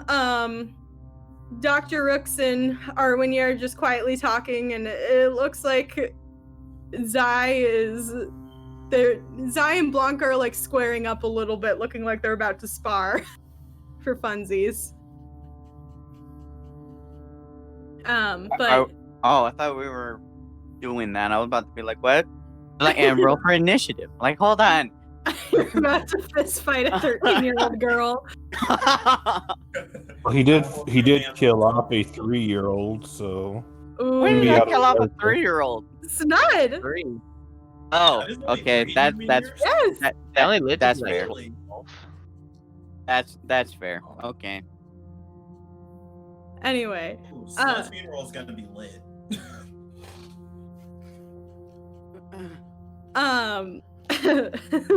wait, I thought kobolds live to be longer. They just usually don't. yeah, pretty much it can live up to 140. Oh shit. They're so dumb that they usually die within a year or two. That seems about right.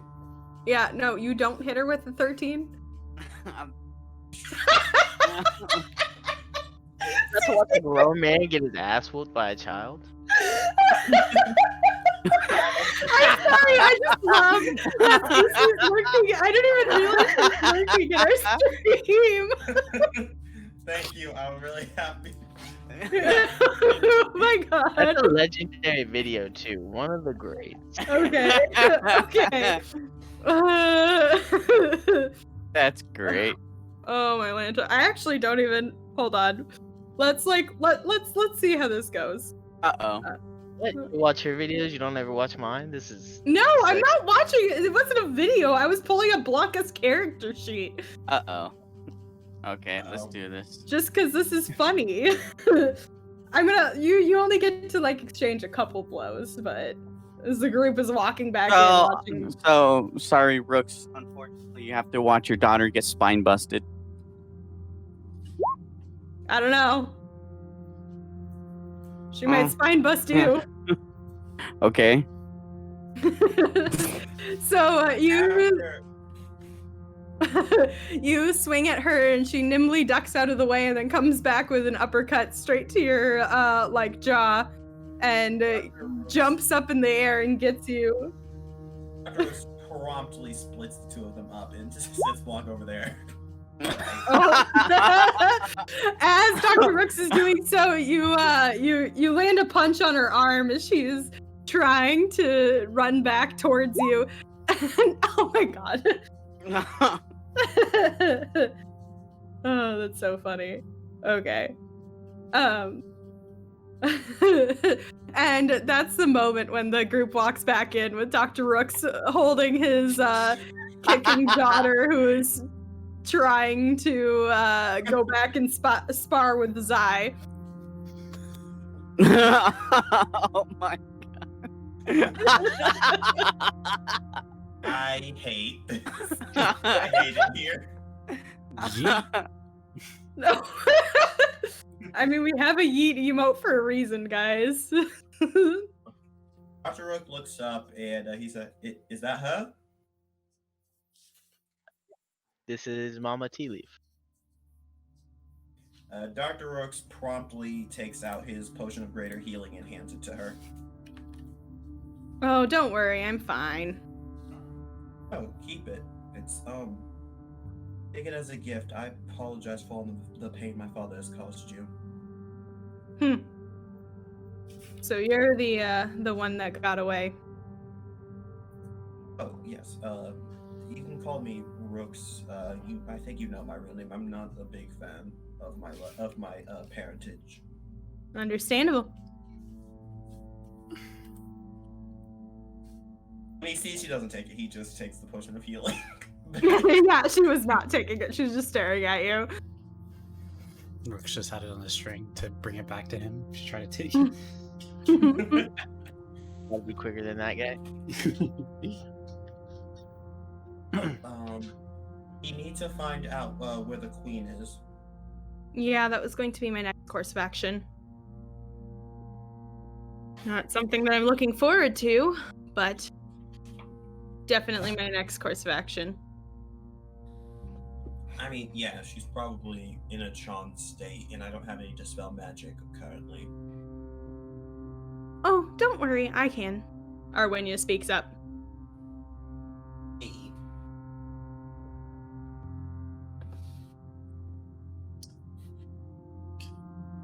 Dr. Ricks, you're the one who would know where stuff is in the castle, BT dubs. Oh yeah, where would the queen be?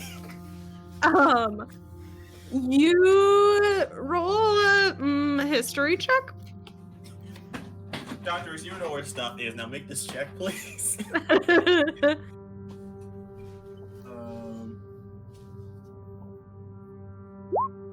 That's a 22.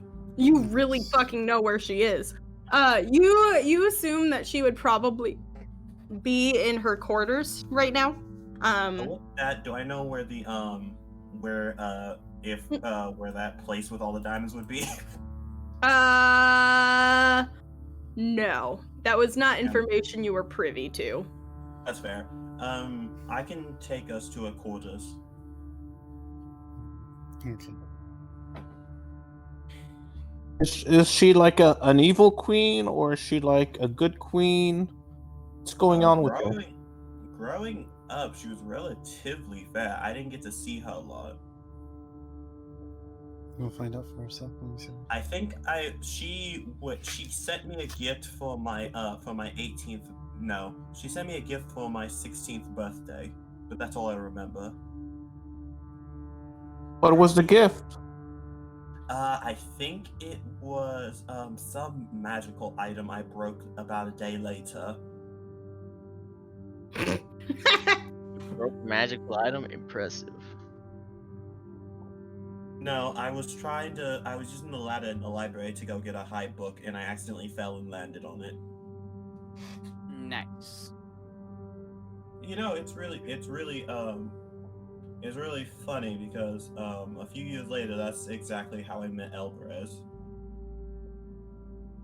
he looks away wistfully. Aww. Anyways, let's go to this old lady's quarters. No, flashback. What? Flashback to when he met Alvarez. Oh.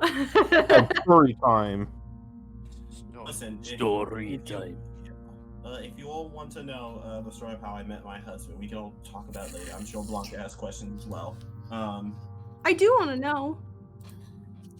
We can talk about it later. All right. Are you gonna make me stay here? Can I go with you? She got to come with us. Okay. Zach And he puts her just- up and on he her just- shoulder, on his shoulder. Ah, she's so tall now. Okay, so you guys are trapezing through this pretty deserted castle. Blanca is sitting on top of Zai's shoulders and is like essentially 9 feet tall right now. And you guys make your way towards the queen's quarters. There are absolutely no guards, which is very odd to you guys. However, you have seen several of them run outside. Yikes. Okay. The doors to the queen's quarters are shut. Are they though? You never asked if they were locked. I just said they were shut. Can I check for traps? Sure. Do you think the queen's gonna have a trap on her fucking front door? Yeah, she's a prisoner in here. What the fuck? Nah, that's fine. What do I roll? Investigation. Well, +3 to that, so hopefully. Hey, that's an 8. Everything's fine, like I said. Yeah, you don't seem to see any traps. I don't seem to see any traps. Okay, so I'm gonna open it. Or it's locked. Whatever. Is it locked? Alrighty. Yeah, it is locked. Okay. I'm just gonna open it.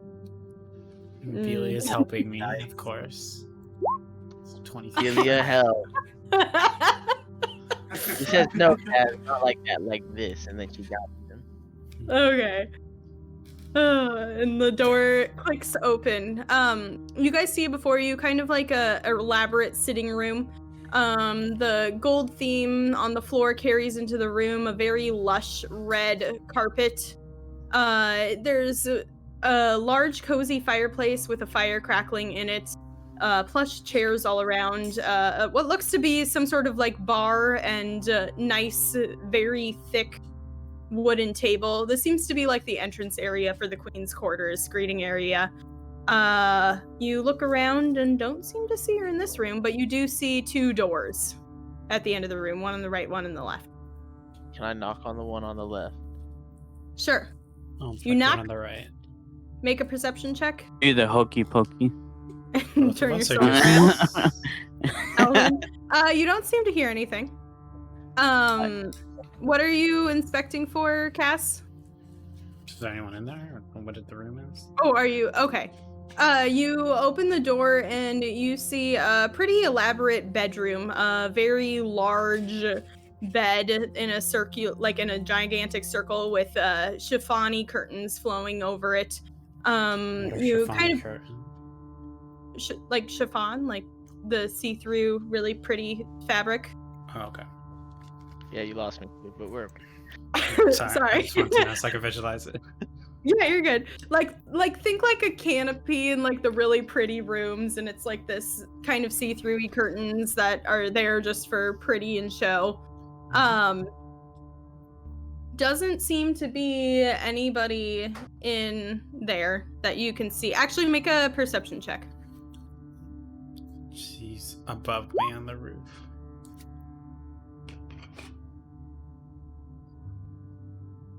16. Yeah, nobody that you seem to see in there. Good job. I'll go back to the group. Okay, Elmin, are you opening the door that you knocked on? damn, you know it. Okay, it seems to be locked. I picked the lock. I forgot that you could pick locks. Busts down the door like the Kool-Aid man. Pick locks. Oh, I can pick locks. Lit.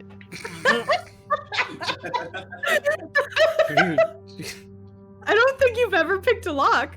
No, Actually, that's not that's true. Now. Beautiful. That's a sleight of hand. Oh, I guess it's the same thing. Is this It's Yeah. the same thing. Oh, okay. Sorry, my cat just got locked in the office and he's yelling. Okay, so you very easily click the door open. You open it and it seems to be some sort of study, and actually slumped across the desk you see an older lady with bright red hair that is the scarily exact same shade of Velia's. Is she sleeping? Are you approaching? Yeah. Fuck it. Okay, so you walk up, you see her hand over a piece of paper. You don't see any rising of her chest or anything. Are you, like, checking her? Yeah, sure. I'll see if she's dead. Okay. It's pretty easy to tell. She's holding a knife buried into her heart. Oh. Damn. That's She hardcore. died is of it a still heartbreak. bleeding? Is it bleeding or is it like long since she's died? Make a medicine check. You have no idea. It seems to be like it's not like congealed or anything, but like you don't know. Do we see this, DM? I mean, you I would see be- Elmin I- opening the door. I would yell and say, she's dying. Can Dr. Rooks make a check to see how long she's been dead? Yeah, make a medicine check. Okay. That's a 22. It seems that she has been dead for about an hour and a half. Slap some diamonds in her. Can I read the note? Yes, you can. Oh, sorry, I lost my mouse. Telling you to keep it in a cage. I'm just gonna show it to everybody for the ease of it. All right, so Elmin, you pick up this note, written in a handwriting that is pretty eerily similar to Velia's. Like, it scares you a little bit. Velia kind of leans over your shoulder a little bit.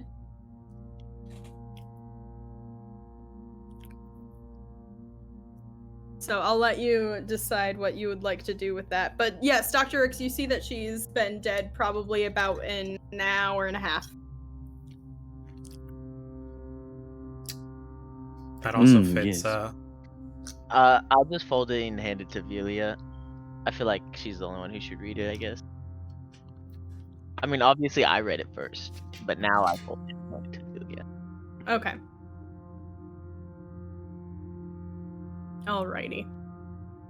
I don't mind if the rest of you guys read it, but just like don't meta. Because I just showed it to everybody. You mind? I mean, I can edit it. Hold on. No, I there. Okay. There's a lot of words. Yes, It's a letter.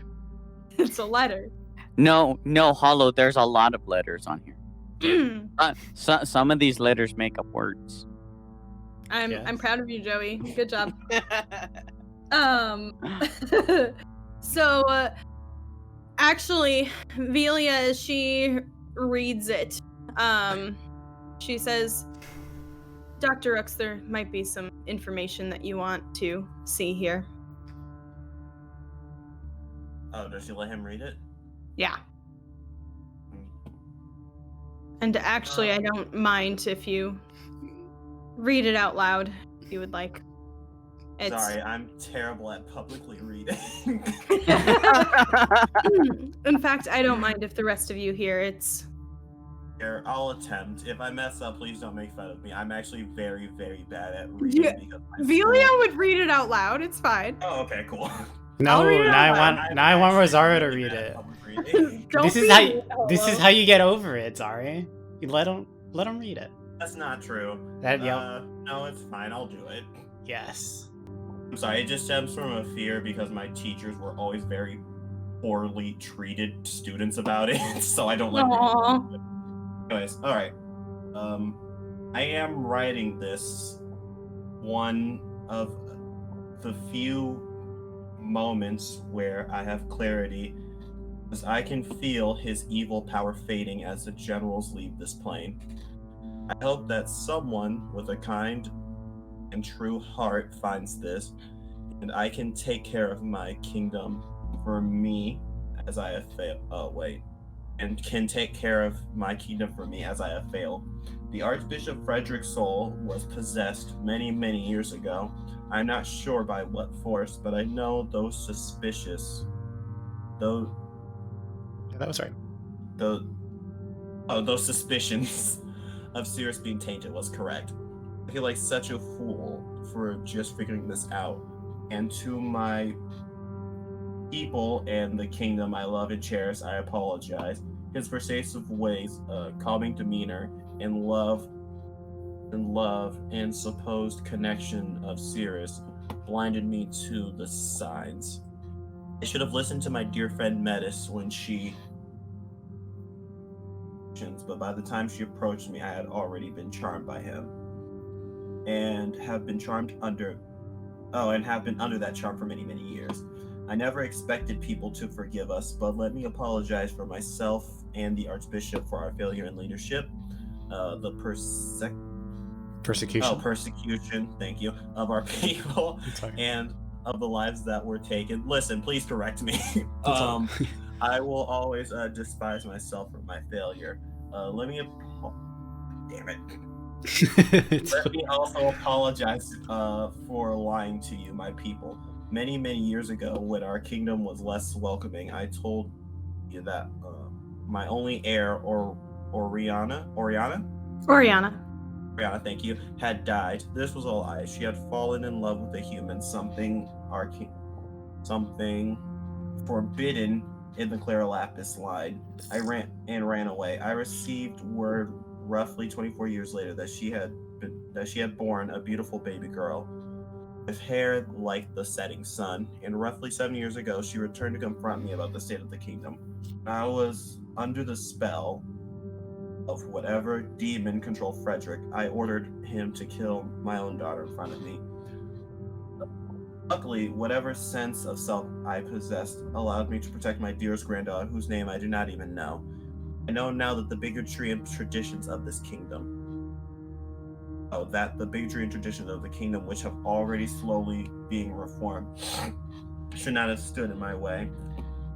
To those who hold fast to these racist traditions, you do not belong in this kingdom. My half-elven granddaughter, the true heir to my throne, if she chooses.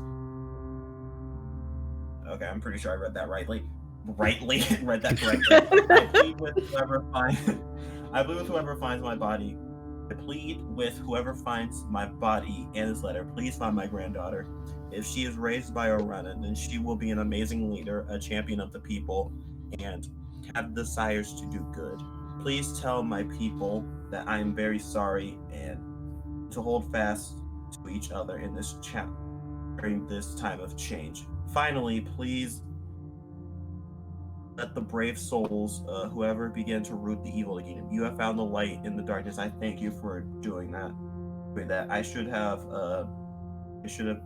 been done as the leader of this kingdom. You have my eternal gratitude. Queen Amber Clara Lapis. That was a struggle.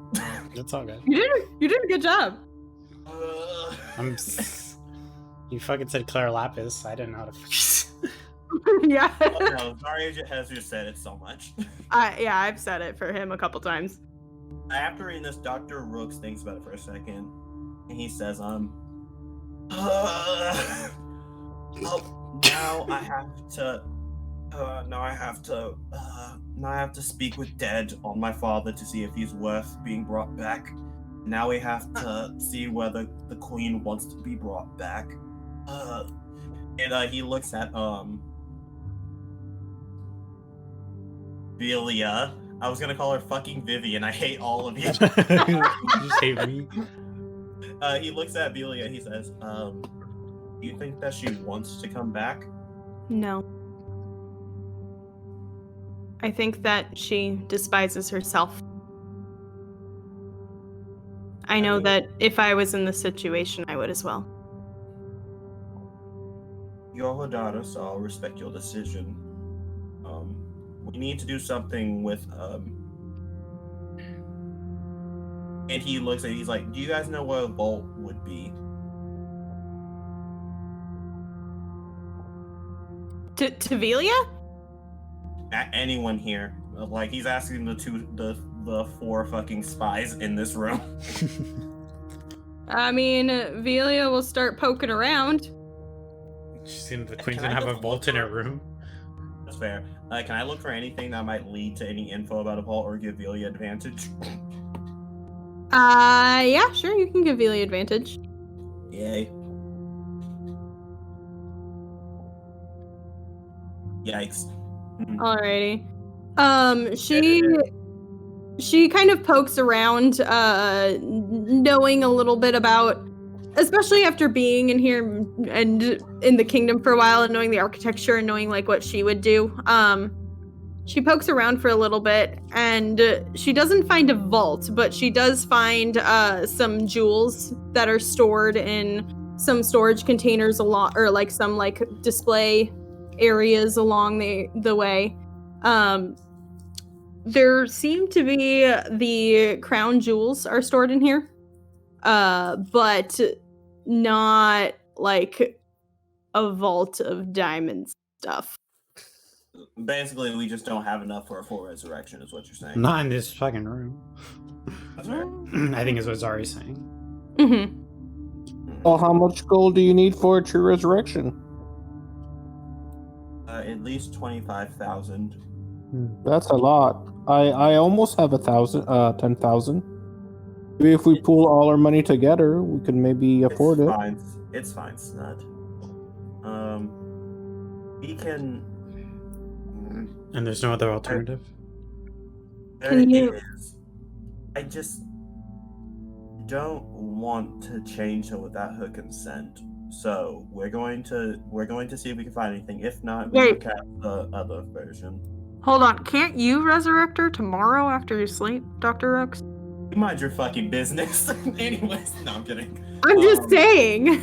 No, I know. Sorry, where's the fun in that? I know. In your logic, shush. Like, I'm pretty sure you have enough diamonds to do a regular resurrection I ritual. don't know. There are just no options. That's crazy. No, I'm kidding. You have her body. It's like Yeah, I torn know. to shit, but you have it. Well, my problem is, will it work if her body isn't like together?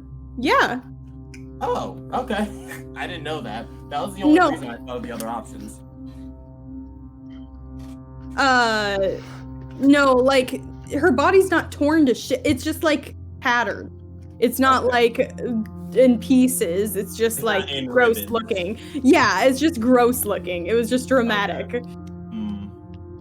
Okay, Dr. Rook says, I could do it tomorrow, I guess. My only problem is that we might need backup when dealing with whatever is happening and also trying to convince them that this is the true heir. There's also the paladins we have to deal with. Yeah, that too. And the city Keep- guard. And we have Blanca, though. Mm. I could Do you know assume- Go ahead. Do you know what tomorrow is? We've kind of lost track of time, but tomorrow is the start of the Sun Festival.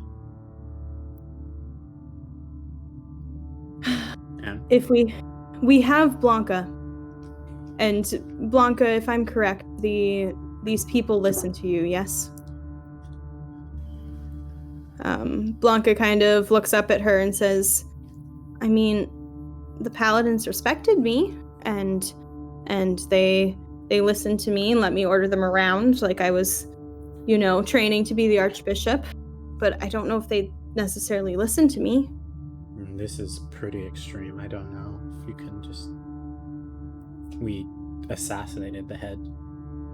And who's to say we didn't assassinate the queen?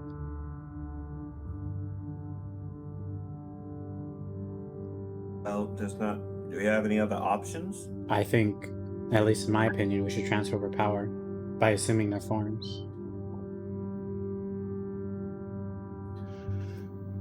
Yeah, but we assume the forms. What if someone sees through your disguise? I'm also concerned about there was rumors of riots in the streets. I think that we should investigate and see what's going on there. Because if the people are against the crown and what's happening right now, then the last thing we want to do is assume their forms to transfer power, supposedly. Where did you hear these rumors? All the guards are running to the streets, and they said something. When Snud and I were returning from dropping off Blanca, they were ordering people to their homes. Okay, so there's no guards here, so they're out there. So if you want to go out there. I'm just saying, from my experience doing things such as these, people take note in symbols. And I'm wondering if Blanca were to make an announcement and to possibly read this note that is sealed with the Queen's seal.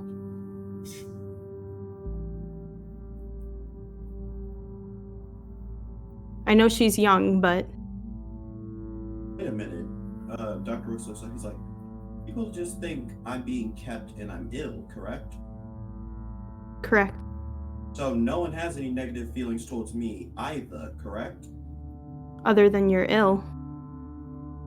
So I think that both of us being up there might help. Especially someone who's the spitting image of their queen.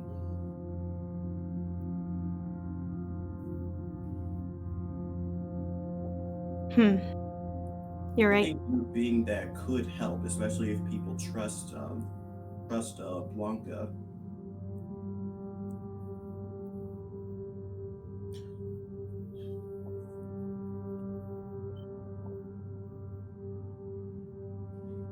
I think a good old-fashioned speech might be the way to go. Speeches are boring. Why don't you just tell the story about all the cool things we did? I mean, we can do that too if there's time.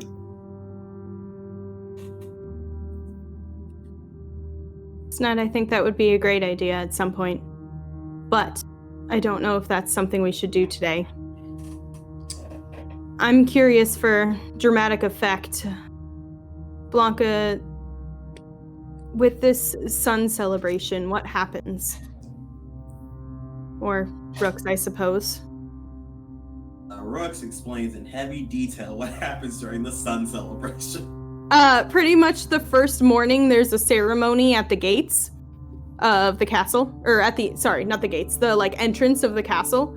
And it starts like multiple days of celebration. Blanca's birthday is actually 3 days from now. So, in the middle of the celebration. I guess the question is, do we tell them now or tomorrow? I wonder if we should make an announcement to quell things tonight and say that the Archbishop and the Queen are dead and that the new heir is here, and as Cirrus dictates, she will be presented with the rising sun, and you can see like her pacing and start to like think of plans. After it kind of sighs like, I'll go talk to them. We need to go to my father's study and get some of his robes for me to wear. I think that the more flamboyant we go with this, the better. It does seem that people here in Brightstone like their symbols and their analogies. He looks very disgusted by having to wear a sun god.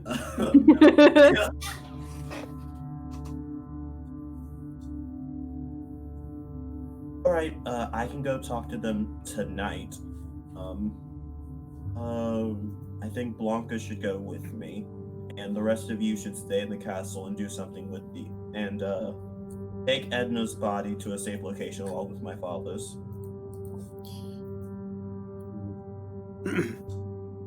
And he looks at Velia's like, what should I say exactly?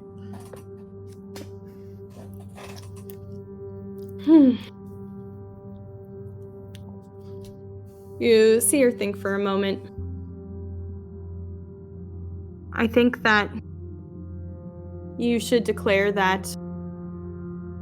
I think you should tell the truth that your father was corrupted and say that you were not well as a result of it. And honestly, I don't know if it's you who should do the speaking. I think Blanca should. There's something. No, I'm just here to give some help.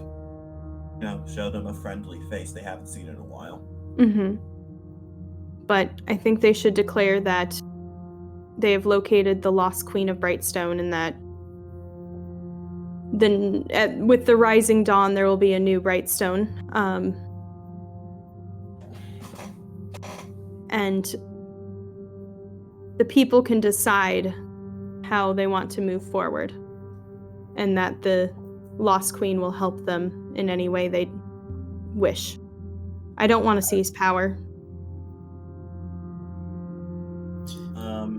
He nods. He says, "All right, Blanca, where can we get clothes from in this castle?" Oh, wait, I didn't know that. You would know that, yeah. The Archbishop does have quarters here, and Blanca also has like a small room here as well. Yeah, I guess we're gonna go get changed on our best Cirrus merch. Okay. So you guys take a couple of minutes to locate, clean blood off of you, make yourselves look presentable, and change into the robes. Nothing, I just repeated the robes. Okay, just making sure. You guys all kind of convene at the front. You, Dr. Rooks, figure that since the people are, you know that there's the gates that protect the castle. They have guard towers on them that have alarm bells and announcement bells on them. And typically during like moments of speeches or moments of great importance, sometimes the people would make announcements on the guard tower of the wall that guards the castle, and sometimes they would make them physically in the castle. So typically like the sun celebration starts in the castle and all the people are welcomed and invited in the front great hall. But for this, you figure like going to the people on top of that wall there and ringing those announcement bells would be a good idea. Like probably the best place. He takes Blanca's hand and he does that. Just based on what you've seen in the history of Brightstone. What does he say when he gets outside and gets on top of the wall? Okay. Are the rest of you going with him? Yes. Okay. No. Just what? No. What are you doing, Cass? I'll just I'll deal with the two bodies while they're doing this. Okay. Velia will stay in the castle and help you. Snud, what are you doing? I am going to see what's going on outside. I'm curious. Okay. All right. So you guys make your way outside, going through some of the opening, like the smaller side doors in the main entrance to the gardens that are in front of the castle. It's pretty eerie out, especially in the setting sun. But as you climb the tower, you actually see two guards up there that are looking very worried and a little frantic. And you and Blanca approach them along with Zai and Snud trailing behind.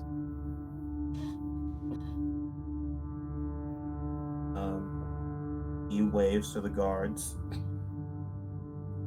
Blanca kind of walks up to one of them and says, can you tell me what's happening?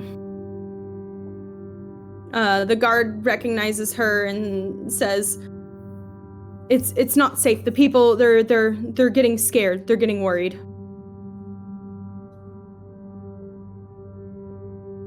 What are they getting worried about? Well, it seems that with the death of the generals and some people who have been passing on information here and there, they're starting to realize that maybe the queen and the archbishop didn't treat them the way that they should. Yes, we love to see it. Several of them are also saying that they don't want to worship Cirrus anymore, and they want to leave, and are threatening to take down the tyrannical queen and archbishop.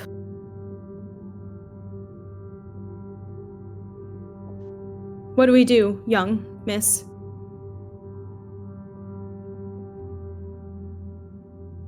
Blanca kind of looks back at you and looks it's a little out of her depth, just a little bit. She was trying to put on a brave face.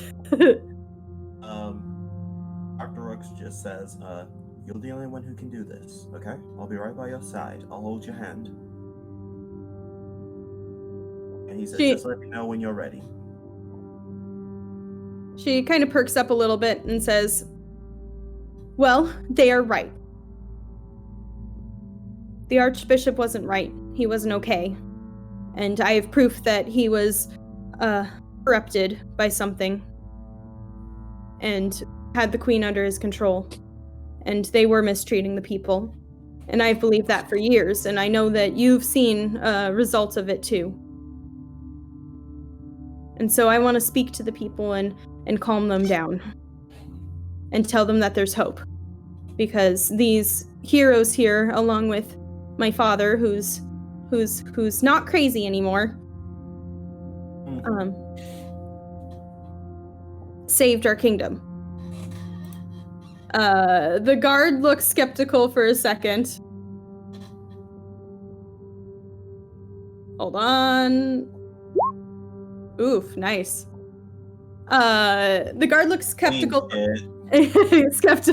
skeptical for a second, but with a 23 persuasion roll, he kind of softens. This is someone who he's seen for years, and Blanca spent a lot of time getting to know the guards and getting them to teach her, charmed them a little bit, getting them to teach her how to fight.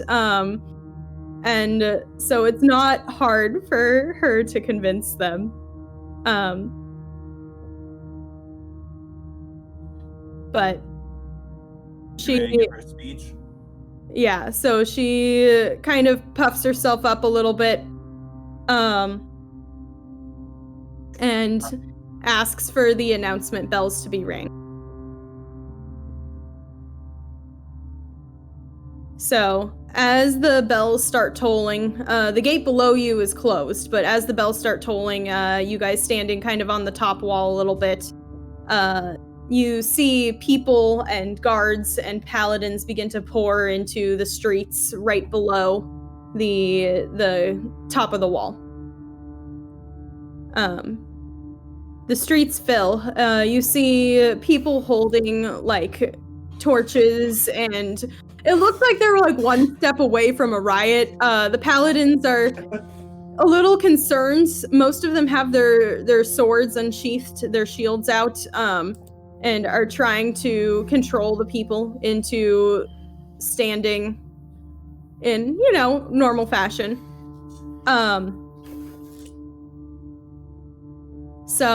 But Blanca, kind of takes one deep breath, and she kind of looks at you guys to see if you have any, last minute advice before she goes out there and talks to people. Zai puts his hand on his shoulder and says, "Be strong. No show weakness." She, nods at you firmly. She kind of grins at you, Snud. You said to tell the story? Yeah, tell them your entire story. Let everyone know who you are and all the great deeds you've done and how great you are. Okay, all that is good, but maybe you do that after you tell them the truth of what happened. All right. And you said you'll walk out there with me? Of course.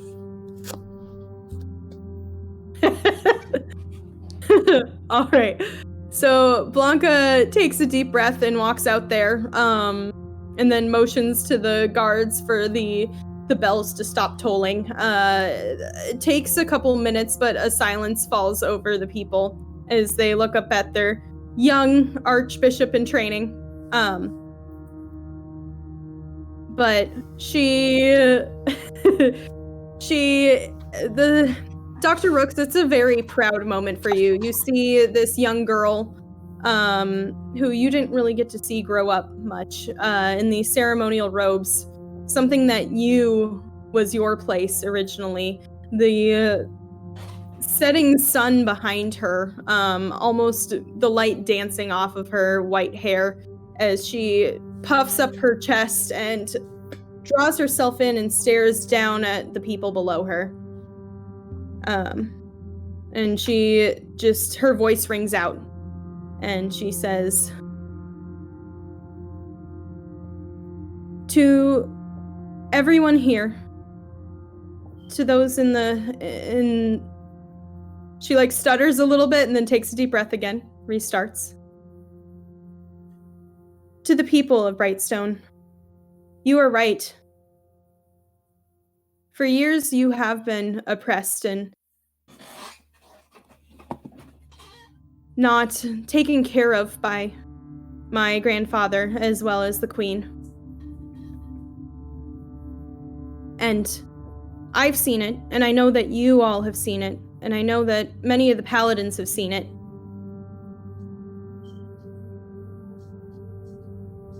But I want to tell you that I believe in you, and I want what's best for your kingdom, and so do the people, the heroes that have been going around. I'm sure you've heard that the 3 generals of Archbishop Frederick, my grandfather, have been killed, and rightfully so. I know many of you have been mistreated. And she, stares down some of the paladins as she says this a little bit.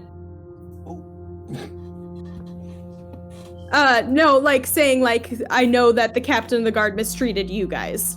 She's heard their grievances before. I'm about to say, someone's getting fired. No. Sorry, I'm rephrasing it. Just an hour ago, the Archbishop passed on. And I have proof here from the Queen herself with her stamp that he was possessed by something dark that wanted to taint our god and taint our kingdom. And under this, he charmed the queen. Oh, that's not it. Under this, he charmed the queen. And they didn't treat you right, and I want to change that. But I also have proof here that there's hope. Because I know many of you are worried that the queen doesn't have an heir, but that is a lie. She does. And I have met her, and she is amazing. And she wants to do what's best for the kingdom. And so, today, with the setting sun, we say goodbye to the old Brightstone that was oppressed. And tomorrow, with the rising sun on the morn of our sun celebration, I will introduce you to the new queen, as well as my father, Gwyneth Soul, who is not crazy and has been wrongfully locked away for years. And you, the people, the queen said, may choose what you want to do with Brightstone and the future of Brightstone. So I ask that tonight you be peaceful and have hope, and tomorrow with the dawn, we will... You see her, going through her head for analogies. We will rise like the son of Sirius. And then she kind of nods and looks back at you, Dr. Rooks. Dr. Rooks immediately starts clapping. Okay. Just for the sake of this, I'm giving her persuasion roll with advantage. Oh, she might not need it. Okay. You start clapping. I assume that Snud and Zai, how are you guys reacting to this? I'm also clapping. Okay. The guards in the tower begin clapping, and it starts to spread throughout the people. You see a lot of them. It's a pretty short wall. It's only 12 feet off the ground. You see a lot of them begin to smile. Some of the paladins begin putting away their swords. It seems that this has quelled whatever worries the people were having a little bit. And immediately Blanca just turns. She waves and turns and starts beelining it for the tower. I can't answer questions. I can't deal with this. That was it. And the people begin to disperse back into the... Zai is hype. Is there a guard captain? Is there a guard captain here? Or a guard here? There is a guard there that is standing there. So Blanca walks back into the tower with you, Zai, and Snud, and the guard captain who is ringing the bell. He looks at him and he says, so this goes without saying, but there are going to be some changes, so you need to go to whoever's in charge and tell them that Blanca wants some new changes on her table by tomorrow for how guarding is going to work and how paladins will. Thank you. And he pats him on the shoulder before just heading down. Blanca nods and says, "Yeah, what he said." I need you Zaya's to change your entire infrastructure by tomorrow. Goodbye. Zaya's hype. Aw. See, you picking up the little girl and swinging her around? Pretty much. She's like, yes. I don't know why, but I immediately thought you were talking about like just fucking rebuilding a kingdom.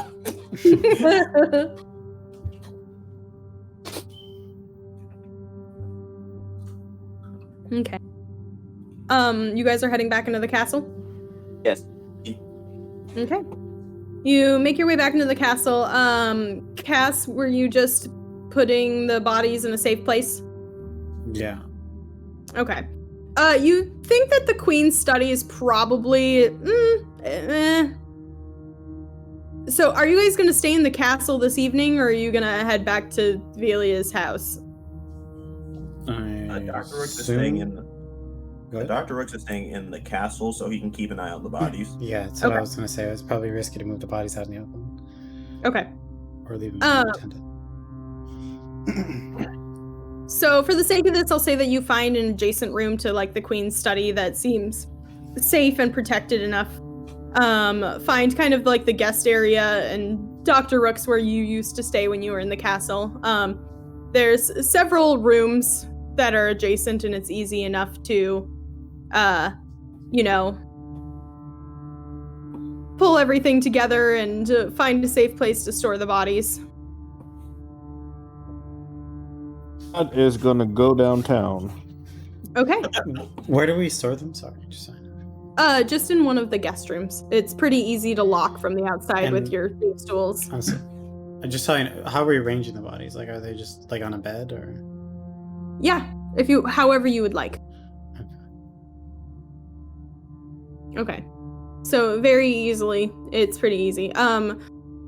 After about an hour, several of the guards come back into the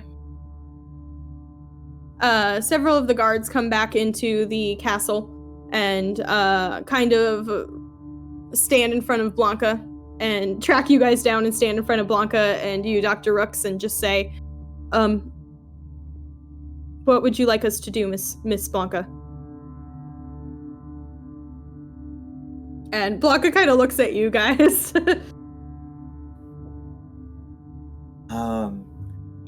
Dr. Rooks would I think he would know this. How do we get a new queen crowned? Because Velia clearly wants to take up the mantle. She's willing to. But there's pretty much like a ceremony. It's not something that can happen tomorrow morning per se.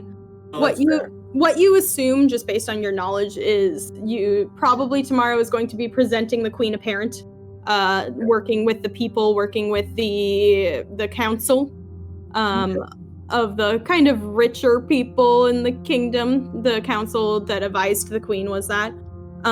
You've killed 4 of the people who are very up there on the council, so there's a lot of shit. Yeah. But Velia seemed to want that all the people have a say, not just the rich people. And then after that, you could schedule a coronation. Dr. Rook says, I think it would be best to get someone to set up a meeting with everyone who wants to in the kingdom, along with the High Council, so we can all have an honest and open discussion about this. And would you like this tomorrow, sir? Tomorrow would work best, please. We will make it happen. And obviously, if some people have jobs, I know that it's hard out there. We can either put the kingdom on lockdown to get this handled, or we can let everyone vote by mail. It's whatever you want. Vote by mail. He looks at you confused and he says, I mean, it's a sun celebration, so most people don't work too much tomorrow. Oh, that's perfect.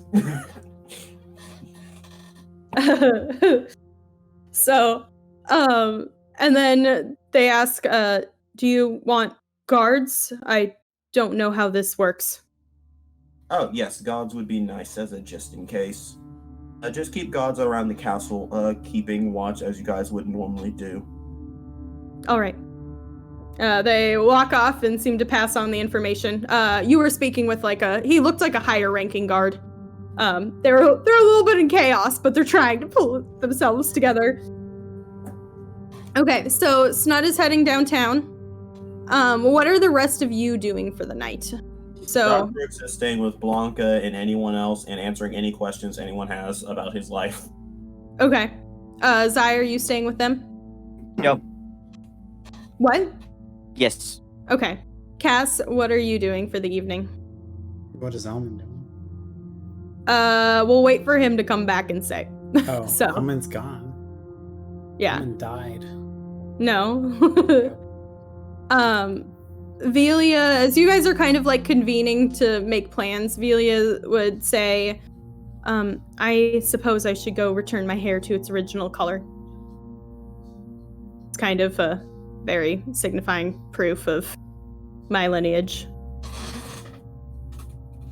And see what state my manor's in. If, she looks at Blanca, and Blanca, puts her head down a little bit, and she goes, I'm sorry, I tried to fight them off, but they kind of tore through, the door in the back. Velia just, ruffles her hair. Yeah, your servant's okay. It's fine. We can go talk to the clerics tomorrow. My servants were dismissed for the evening, so don't worry. Thank God. She, ruffles Blanca's hair and says, Don't worry, it's okay. I'm just glad that you're safe and alive. And Blanca, holds herself back for a moment and then full on hugs Velia. It's a really cute moment. So I will need to return to my manor this evening.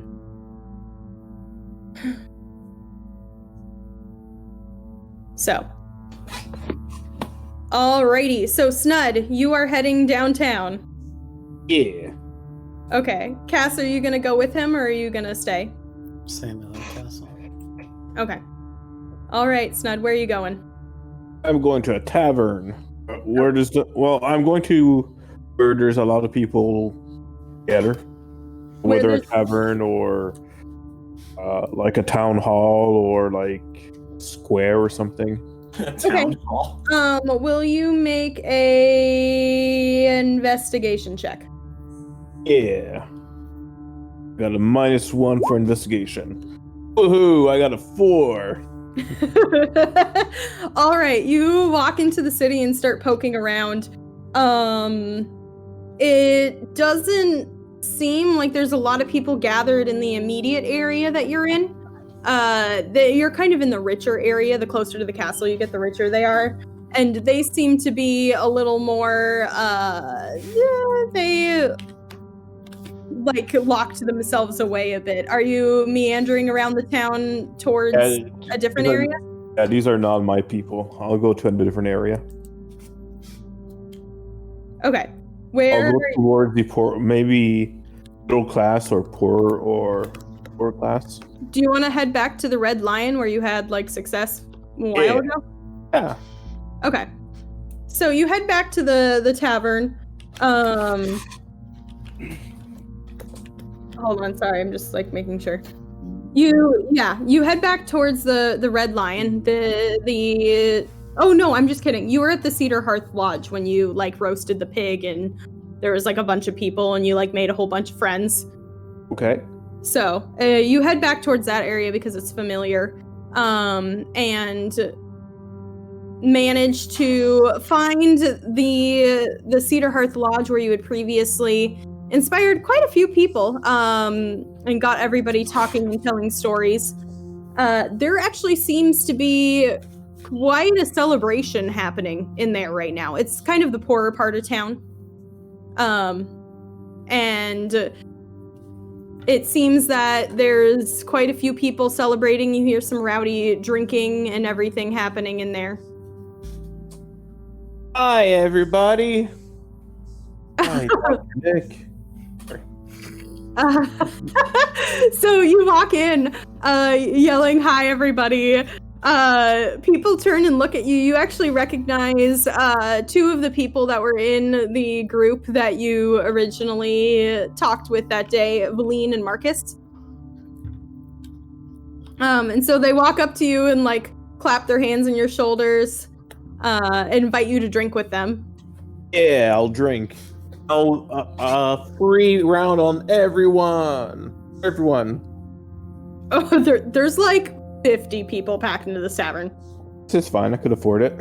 Okay. Did he stutter? I'm just making sure. No, I'm joking. All right. So you shout that and cheers go up. It costs you about 20 gold. Okay.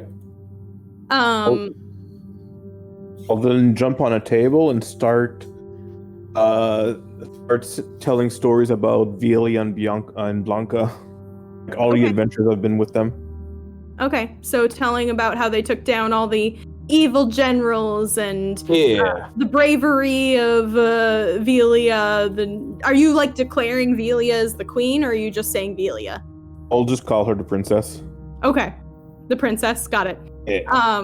You weave a fantastic story of this princess character, and how she combined with you and your friends' efforts take down the generals.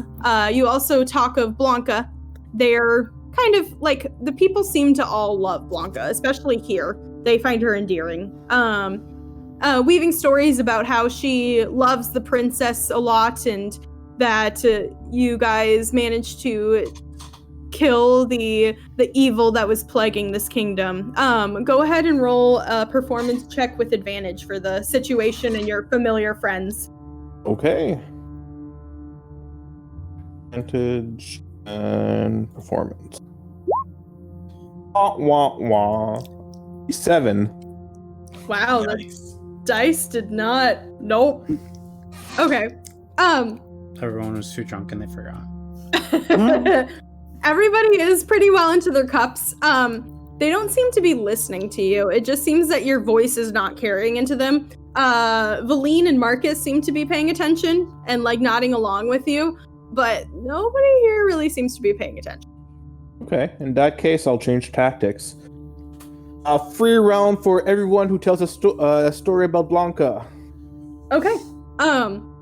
So it does not take long for, like, after a couple hours, there's many stories about Blanca and what she's done for the kingdom and how she sneaks away to come hang out with the kids down. Like, they tell about how she's hung out with their kids and everything in kind of the poorer area. And somebody tells a story about seeing her spar with a paladin and take him down, actually. How did everyone get beaten up by this 13-year-old? Because she's strong, man. And everybody thinks she's like very cute and cheery and endearing. So it costs you about another 10 gold. But you do get the whole tavern telling stories about Blanca. All right, Sun is satisfied, and he'll go back to the castle. Okay.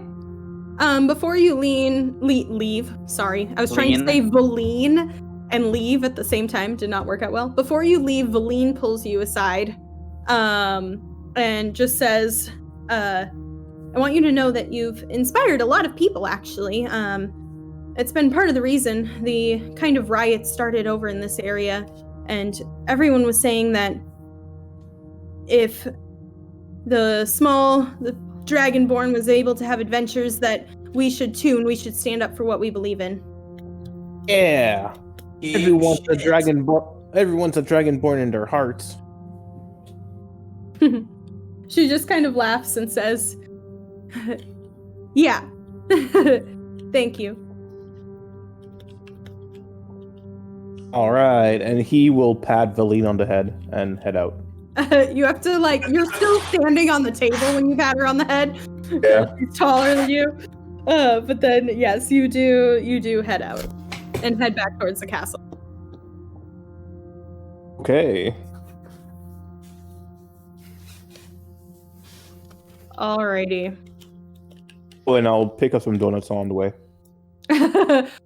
There's nothing open. Oh. I am sorry, but there's just been riots and stuff in the kingdom. No bakers would be open in the right mind right now. Breaks in the kitchen and makes it himself. Doesn't know how. That doesn't mean he won't try. Dr. Rooks would teach him that he rolls terribly every time he tries to bake.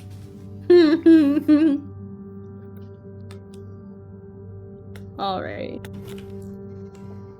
Okay, is anybody doing anything else for the evening? Like I said, Dr. Rooks is talking to Blanca, and I guess the only person I could think who would be interested in asking me any more questions is Xylofar. Zai, do you have any questions you want to? No, he's waiting. He's holding on to them guaranteed answers. Okay.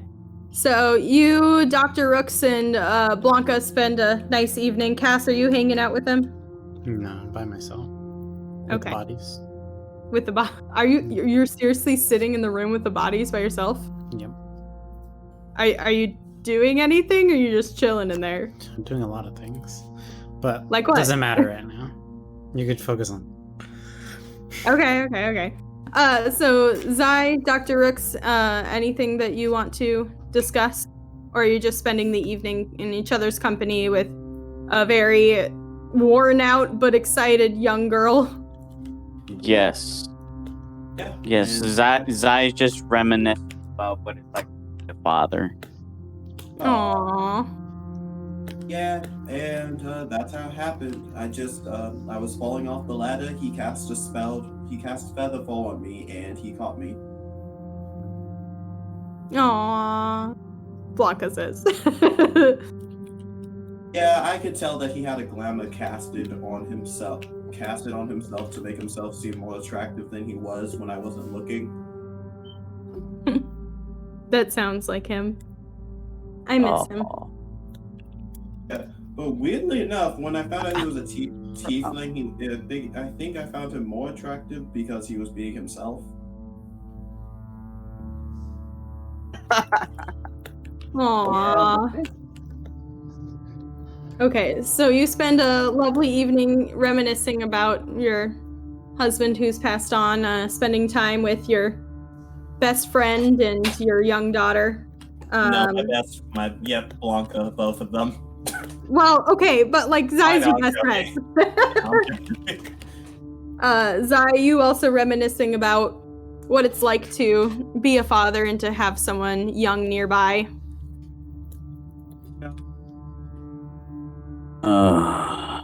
My wife. We were both captains of our village. We would go hunt. We would go take over territories together. In fact, that's how I met her.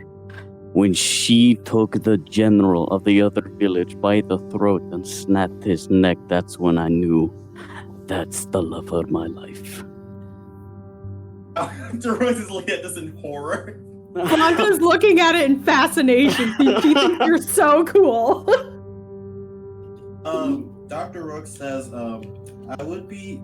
He kind of laughs. He's like, that is... Jesus, I guess I've had enough of that in my life. Edna was actually kicked out from her kingdom because she did something similar. She beat up a main diplomat in the kingdom who was not very nice towards women. That sounds like her.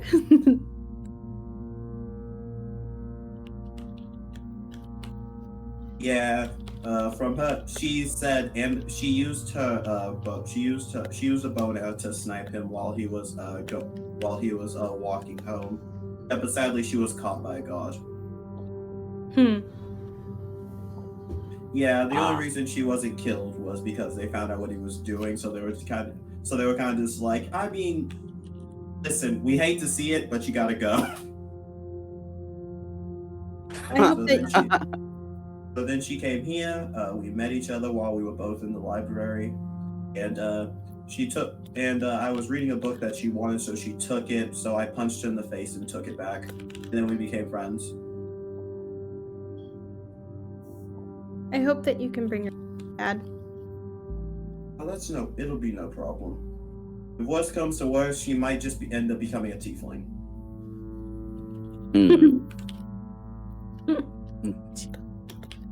Actually, if I fail, I don't even think that spell will work. Oh no. Yeah. Well, I hope I make my roll tomorrow. Oh, well, no, it's a ceremony. What does that mean? Oh. That means that you each need to bring, or 3 people need to bring something to the table. And then that raises or lowers the DC, and then I do a straight roll at the end. Uh-oh. I bring memories of her? Yeah. Oh, thank God. You can, like, talk with her, plead with the body, etc. Oh, wait. Play if we with the walk body? around there, will that be enough? Plead to Oh, the body. What did you say, Doctor? What did you say, Rosario? If me and Blanca are there, will that help? Oh, yeah. I mean, you guys would both be primarily the people, I would assume. Okay, cool. I don't know who else wants to. I don't Only think one anyone other else person. can. Edna doesn't seem like the type who made a lot of friends. I know, but, like, somebody else on the party could try to appeal to her from what they know. I mean, she likes Snud. Yeah, she does like Snud. But to be fair, everyone likes Snud. Everybody likes Snud.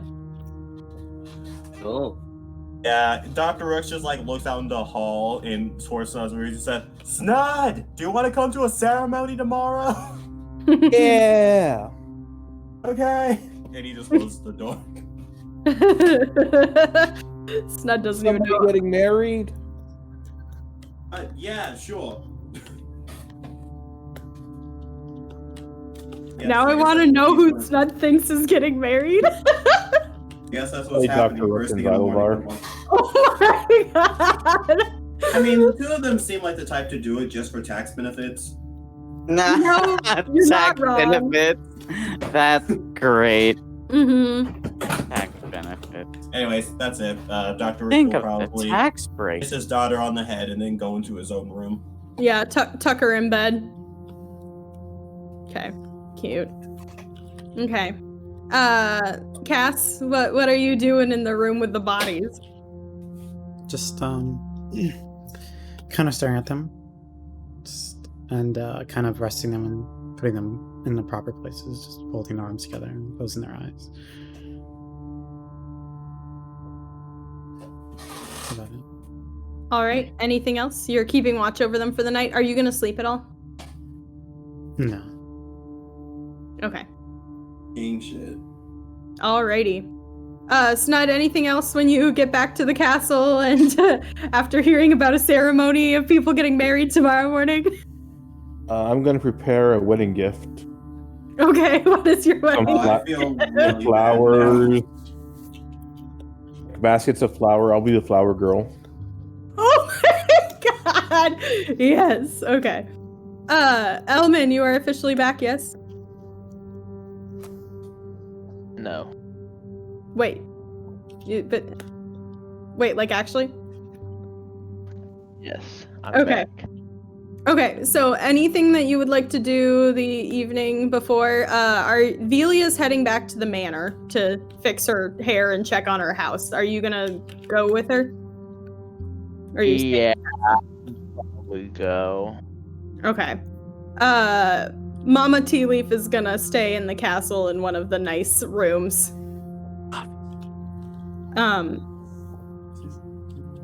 Okay, so you two sneak back to Velia's house through. You take the sewer entrance just to, not. Oh, What?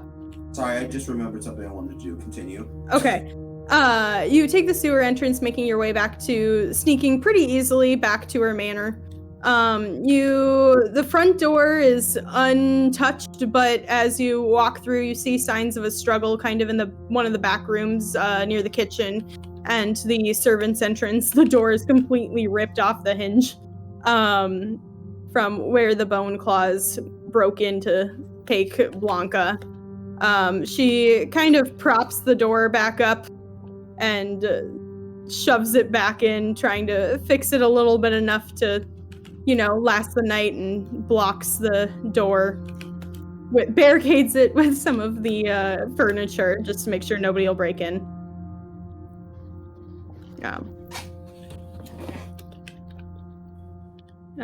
Thank you for coming back with me. Yeah, I wanted to be with you. You got a pretty big day coming up. Yeah. How does it feel having your mom back? It's definitely a relief. I didn't know if I'd ever see her again. It is a relief. I feel that as well. And I'm really glad that all the hard work paid off. We did some good too while we were at it. Yeah.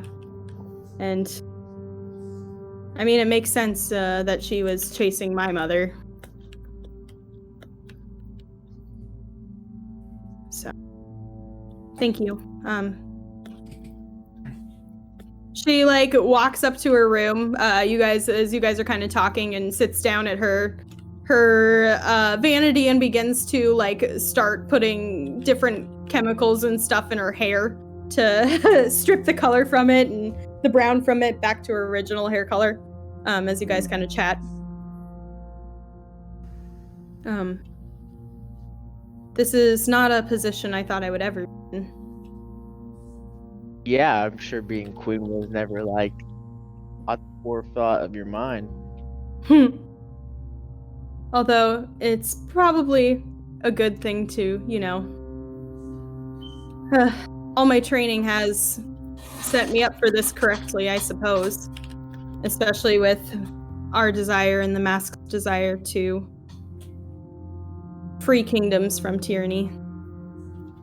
Well, I have the utmost faith in you to lead a country like this. Thank you. Although it's gonna suck being stuck here. Yeah, but I'm sure you can make it fun. I mean, you are gonna be the leader. First thing you should do is let me play my lute. Trust me, music will be the first thing that comes back to this kingdom. I want the people to feel alive and to not be oppressed or pushed down. I want them to be able to be themselves. And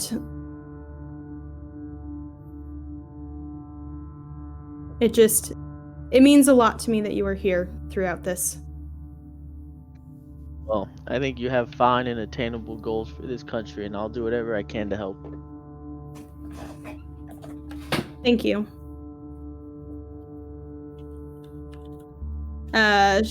She takes some time. Her hair eventually, after a lot of washing, turns back to its regular color. Is there any other conversation you wish to have? I can sit there awkwardly while I wait, and I don't say anything until she's done or says something. Okay. When she comes back from washing the stuff out, the gunk out, and her hair is kind of like damp a little bit, she just like walks over to you and gives you a hug. I'll hug her back. Aww. All right. Okay, so Dr. Rooks, you said you had... Right, I wanted to go to my father's office. I know this isn't... Guys, I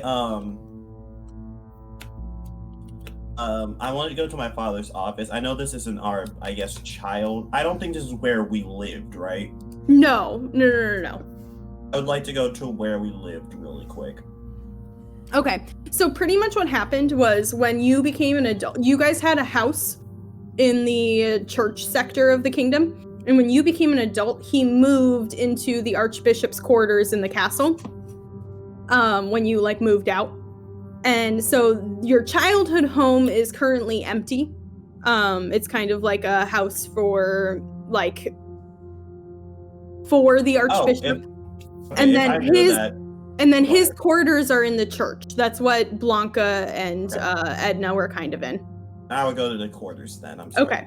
So you you take the secret passageway, head back towards the church, which is very eerily empty, and head to his quarters, where just that morning you killed Father Martin. Yikes. Well, in the sanctuary. Am I there? Yes, you are. Okay, perfect. I would like to make a check and look for any information on Dr. Rooks' mother. Okay. Go ahead all and he roll. has is her occupation, but he wants a name. Okay, go ahead and roll investigation. Hey, the one thing I'm terrible at. Yeah, get into it. All right, I got a 15. Okay. You poke around his office. You find only recent notes. All of his journals and bookkeeping seem to be of recent things, and it actually like scares you a little bit how much the writings and stuff that is said, like timeline wise, you figure that your father started turning a little bit when you were about 16. But it scares you a little bit how much this doesn't sound like him. But you do not find any notes on your mother. I think he looks, he's like, what are you doing? You cannot be that desperate for some parental touch in your life. He just throws the notes away and goes back to the room. And how long, okay, so I don't remember how D&D works. How long can you stay up before you start taking exhaustion? Like when you, at the end Stay of up as long as you like want. how many more hours? Yeah, you can stay. Pretty much what it is if you go 24 hours without sleeping. Okay, but how much do I need? Sleep-wise? Yeah. You need to be resting for about 8 hours. Yeah, So- how long do I have before that becomes impossible?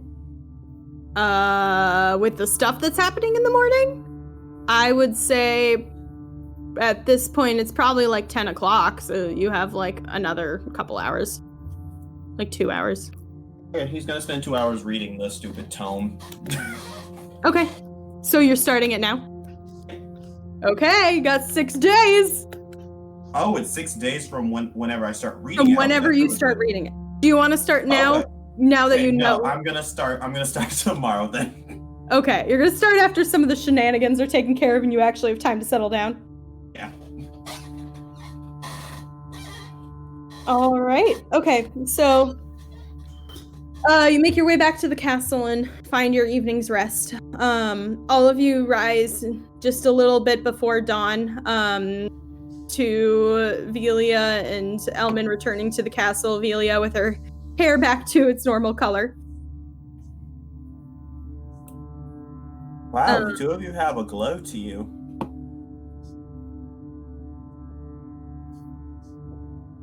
Yeah, that's the minor illusion cantrip doing its work. It's an important day. I thought we should look our best.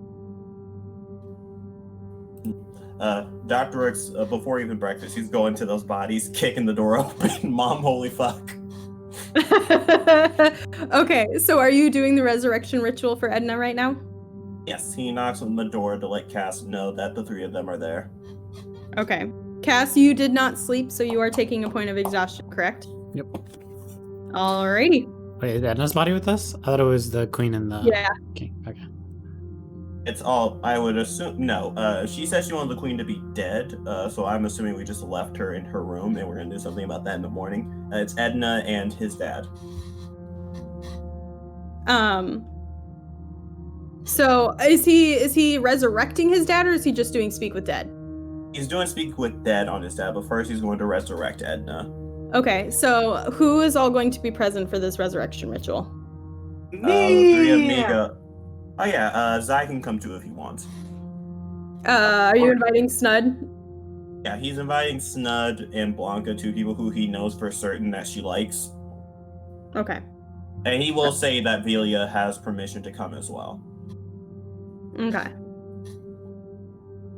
So who, I assume that as you're setting up everything, getting everything prepared, what 3 people are going to be presenting stuff? You, Blanca, and... I guess. Yeah, I think either Snud or Velia would work.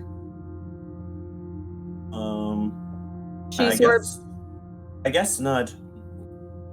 What are you gonna ask Snud to do?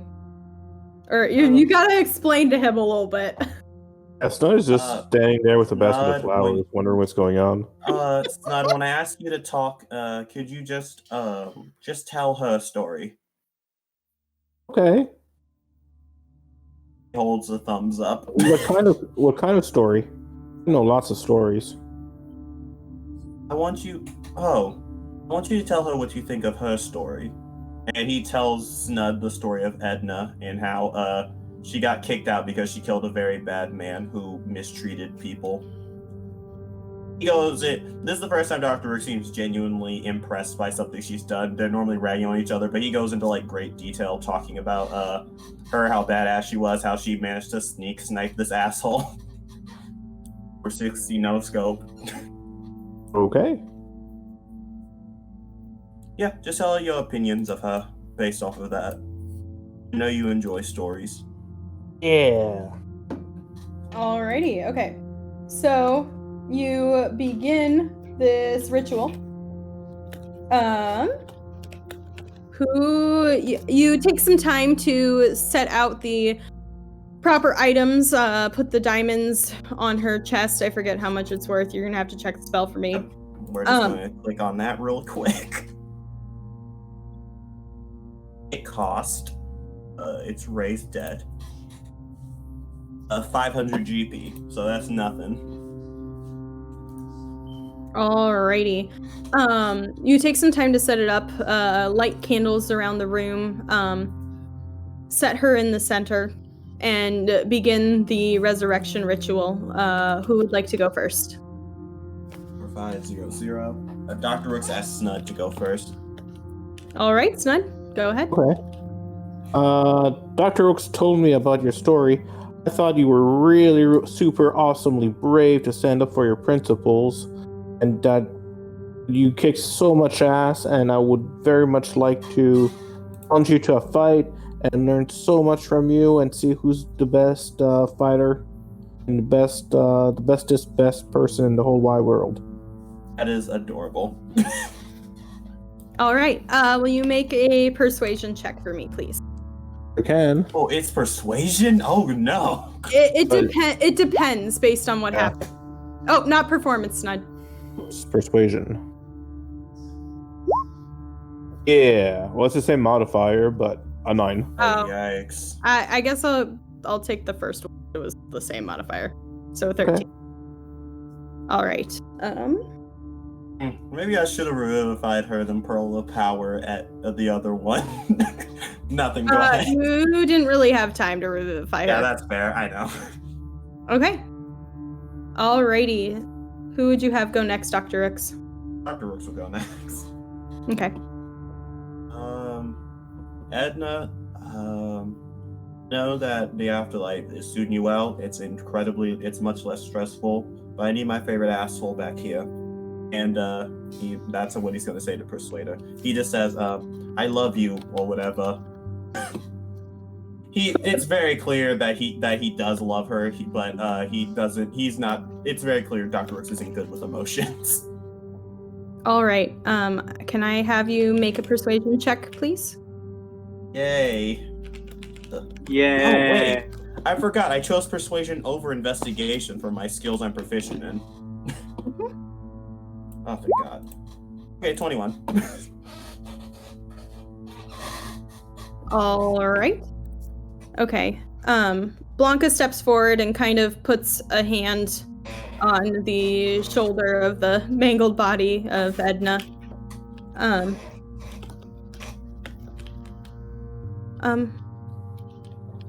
You took care of me all of these years, and you died taking care of me and protecting me and trying to free me. And I didn't have enough time with you, and I want to make sure that you have enough time to do what you want to do, rather than just devoting all your time to take care of me. And I need you back, and I need you here in my life. And also, Dad said that he's going to make you, or you're already a godmother, and so you have to be here because he's probably going to die before you, and should anyway. Jesus Christ. Please, come back. I need you. Does Blanca get advantage? Yes. Oh, thank God. Oh, no. Oh, thank God.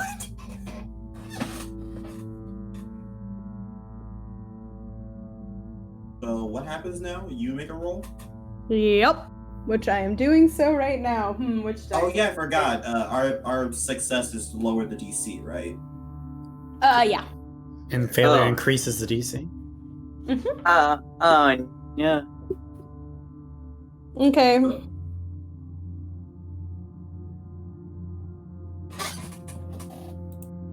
All right. So as Blanca's saying this, standing over her body, as the last ritual takes hold, the chalk lines you've drawn on the ground starting to continue to light up the further and further you get into this.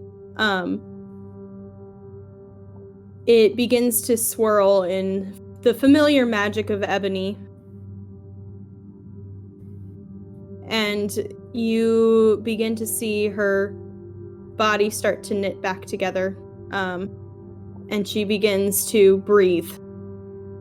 Blanca immediately bursts out into tears and puts her hands on, or grasps Edna's hands and pours all of her lay-on hands on her. Guess who will also be healing?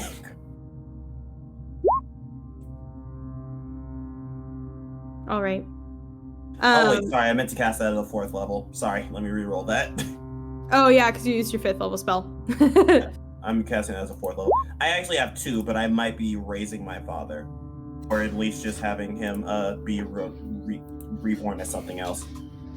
So instead, she gets 28 plus 6 along with that. All right. She kind of laughs at you, Dr. Rooks, and says, "Yeah, you're an asshole too, but I love you." Oh, gross. And of course, he just hugs her. Okay, with Blanca in between. Now, if you guys don't mind, Blanca, go take her somewhere to heal. She's going to be a little weak for the next few days, so sadly she won't be able to ruin our chances at trying to get the city back together.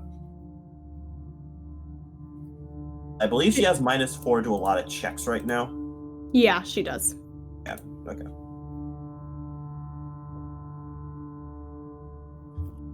Alrighty. And he's gonna ask everyone to leave while he talks to his dad really quick. Okay. So, you are all asked to leave the room while Dr. Rooks talks to his dad. Let me look up Bray's dad real quick because I think I only get 3 questions. Speak with Dad? Yeah, you only get 3 questions. Okay, cool. Let me just look at it just in case. I'm just gonna display it just for your sake. Our Oh, wonderful, fantastic DM. Shit, I gotta look it up somewhere else.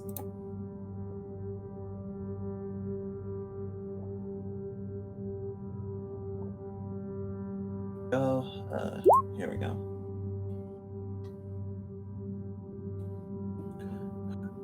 So Dr. 5 Rooks, questions. really cool. Dr. Rooks will sit by the body. He sits on the bed cross-legged as he just lets the energy flow through him.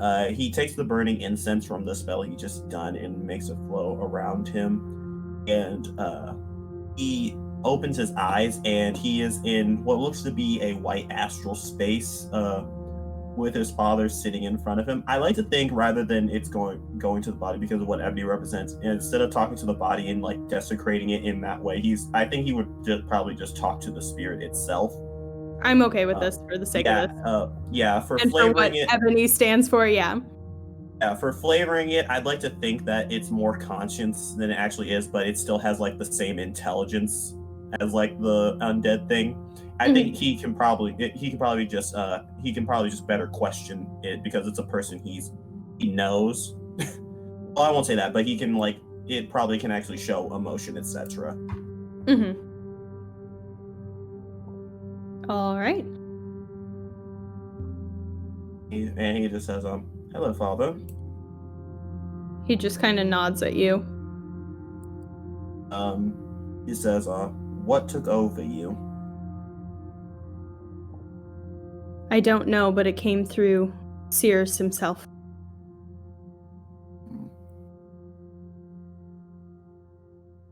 he wouldn't know. That's all I'd say. Why do you think it wanted you specifically?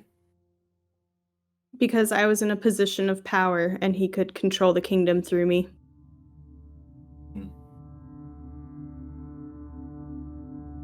Why did you kill him?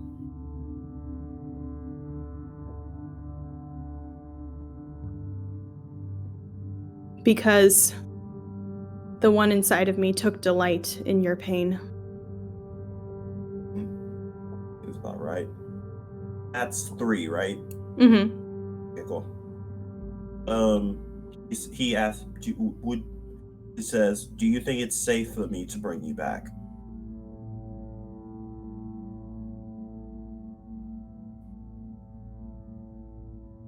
There's like a lot of hesitation. I don't know. I don't believe so.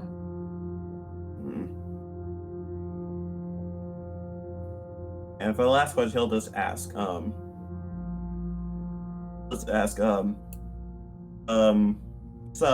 I don't think I told you this, Zari, but in the canon of my world, I assume that Dr. Rooks all his life, Dr. Rooks has been told that his mom just brought him there because she felt like it would be easier for him to grow up in Brightstone rather than her kingdom because he's a half elf. Mm-hmm. I'm assuming she came from a more conservative kingdom, and he just says, he says, did you lie to me about why she brought me here with you?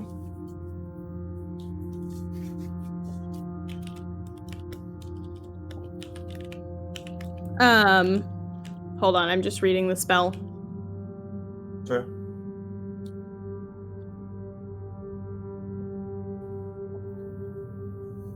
A little. It was not that she didn't want to take care of you, it's that she couldn't. And he kind of sighs before saying, the actions are forgiven, but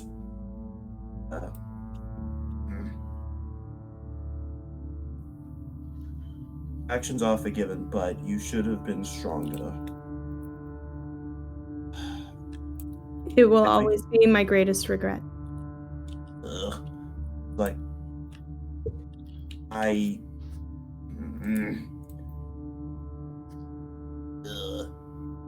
love you. I'm sorry, it's very difficult. You made it very, you have to understand, growing up, you never showed a lot of emotion except when I got my top surgery, so it's very difficult for me to say I love you now. You see just a little, like, you can't read the facial expressions of the soul too well, but you see a little bit of a smile, and he says, I love you too, and I'm very proud of everything you've become. I didn't like that. I think he just like looks up and he does a little prayer, and in just a flash the body just burns with this ethereal fire, and it's just gone. Alrighty. Where's my fucking thing so I can mark up my spells? I use 2. And I think he just goes out with a 1,000-yard stare before smiling when he sees everyone else ready to. As the spell dissipates and you come back to yourself cross-legged on the bed, you feel the presence of Ebony behind you. The faithful little presence over your right shoulder. You turn and see her, and she's just like a very light glimpse of her figure, and she's smiling down on you, and you just hear, I'm very proud of you. Forgiveness is not easy. I mean, it's easier when you have a very good reasoning. He gestures to his father, who is clearly taken over. And he says, so I'm going to assume the answer is no, but do you know what your brother's artifact does? No. Oh, God. But I know that with my staff, you should be able to control it easier. He's like, so you're saying I should keep it? I'm saying that it would be safer in your hands than anybody else's. He takes the gear and he ties it like a little keychain around the staff. And then he's going to find Elmin as quickly as possible so he can cast Identify. All right, so you make your way out into the hallway where everybody's waiting, staring All right. at you. So this is Sirius's item. Elmin, could you cast Identify for me, please? I would actually like to cast Legend Lore on it. But I don't have that True. spell, so I'll just cast Identify. Oh, I was like, what? What? Wait, do I have Legend Lore? I'm pretty you sure should've players get Legend Lore. You should have prepared it, but yeah, I don't Oh, have that's it. fair. so. Oh, I do get Legend Lore. It's a 5th level spell. I'm not going to prepare it, but still. This is the one time you can use it and you're not gonna prepare it. Crazy. Okay, yeah, I'll cast Correct. Identify, honestly. If Identify doesn't work, we can just do Legend Lore tomorrow. Yeah, okay, give me a second. Give me a second. I need to. I've always wanted to use Legend Lore, but there's just absolutely no reason to have it going.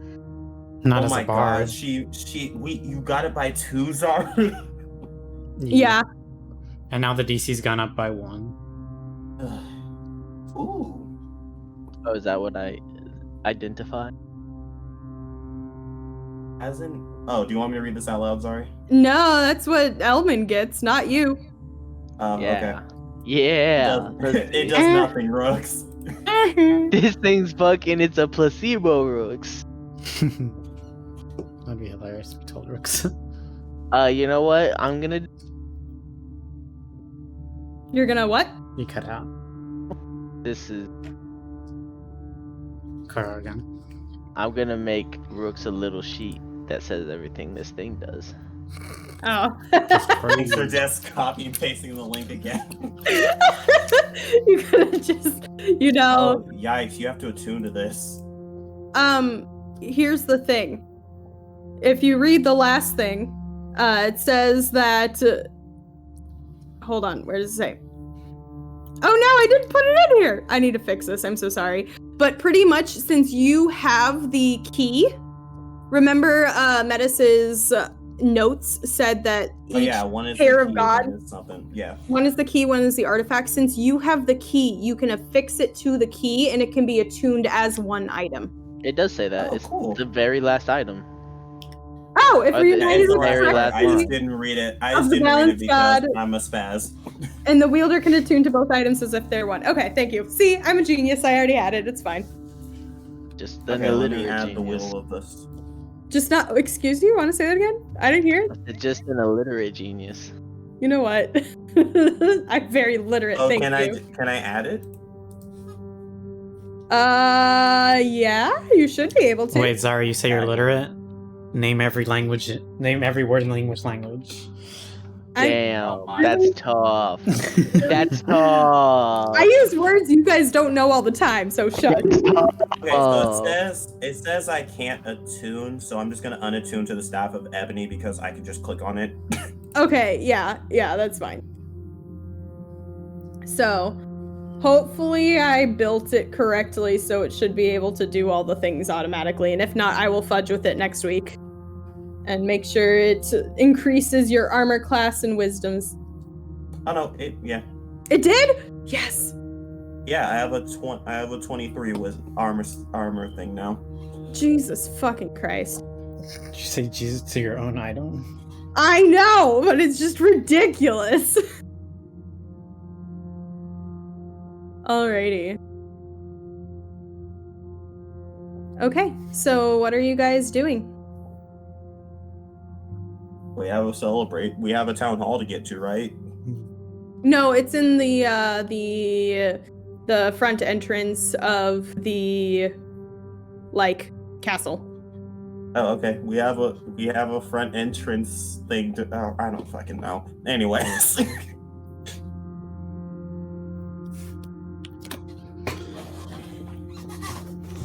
Okay.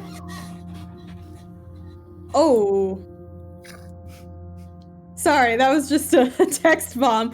Okay, so as you guys are kind of gearing up, it's about 30 minutes to like the opening ceremonies. You are approached by one of the guards. And he says, Mr. Soul? You can just call me Gwyneth. Gwyneth. And he hands you a note and the ring that you recognize as the ring of mind shielding and one of the daggers off the priest's body that is a ceremonial dagger to Cirrus. He looks at the note. Okay, I'm gonna put it in your DMs. Things are getting wild in the DMs. Yup. You should see my DMs. Dry as a desert. Don't you lie. I send you foot pics all the time. Alright, dry as a desert besides his foot pic. And Hollow's sending me something right now.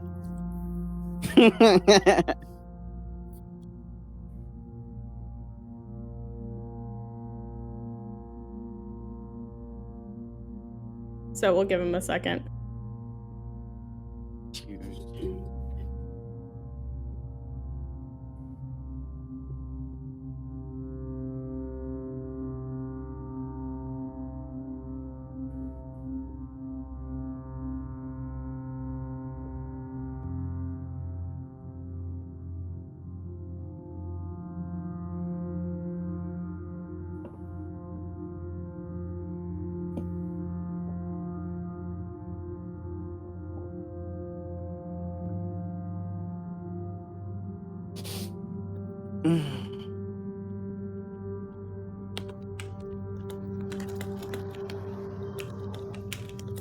Am I still in Discord?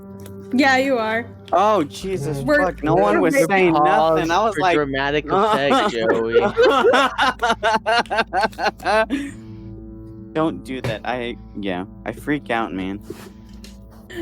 No, Rosario's just reading the note that was handed. It takes me forever to read.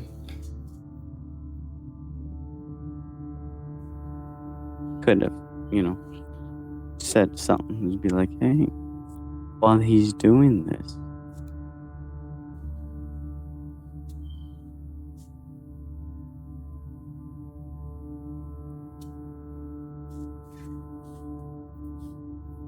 I mean, I could have, but this is gonna impact a lot of.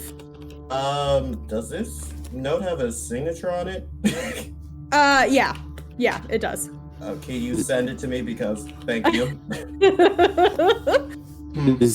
Zeiss showing Blanca how to use a hand axe. Okay, beautiful. You are chucking hand axes in the castle hallway. Exactly. I am showing her how to promptly throw her axe. Dr. Rooks reads this, and I think while before this happens, he says, Elmin, I think can I talk to you really quickly? Yes. He is going to take Elmin into a quiet private room and says, you guys can start without us, and he instantly closes the door. Okay, so the rest of you start making your way down towards the front entryway. Here, I'm just gonna copy. Oh, now we have to see how slowly I read? Why don't you just tell him? I'm just gonna send this to you, and he says, "This letter's from Cass." Oh? Yeah, they just left. What? You're not there, Zai. Elmin. I wanted to tell you because you were their friend. They seem very upset with how they feel our group is going. And he hands Elmin the note.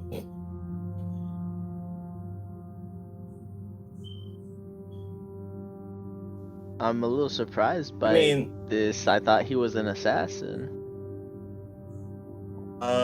Maybe use they. thought they were an Read the assassin. note, please. I'm not sure. Apparently, they didn't like the way the group was going. Which, I mean, they also offered to use innocent people as meat shields, so I don't understand why they have a problem with killing all of a sudden. But obviously, that's a private thing that they need to talk about, but didn't want to talk about with us.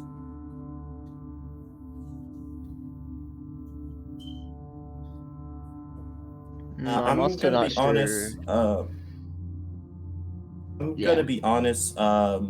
Ass wasn't really my friend. I feel bad that I had a part in doing this, but if they want to leave without talking about it, that's not really. I can't really do anything about that. They're not gonna listen to me.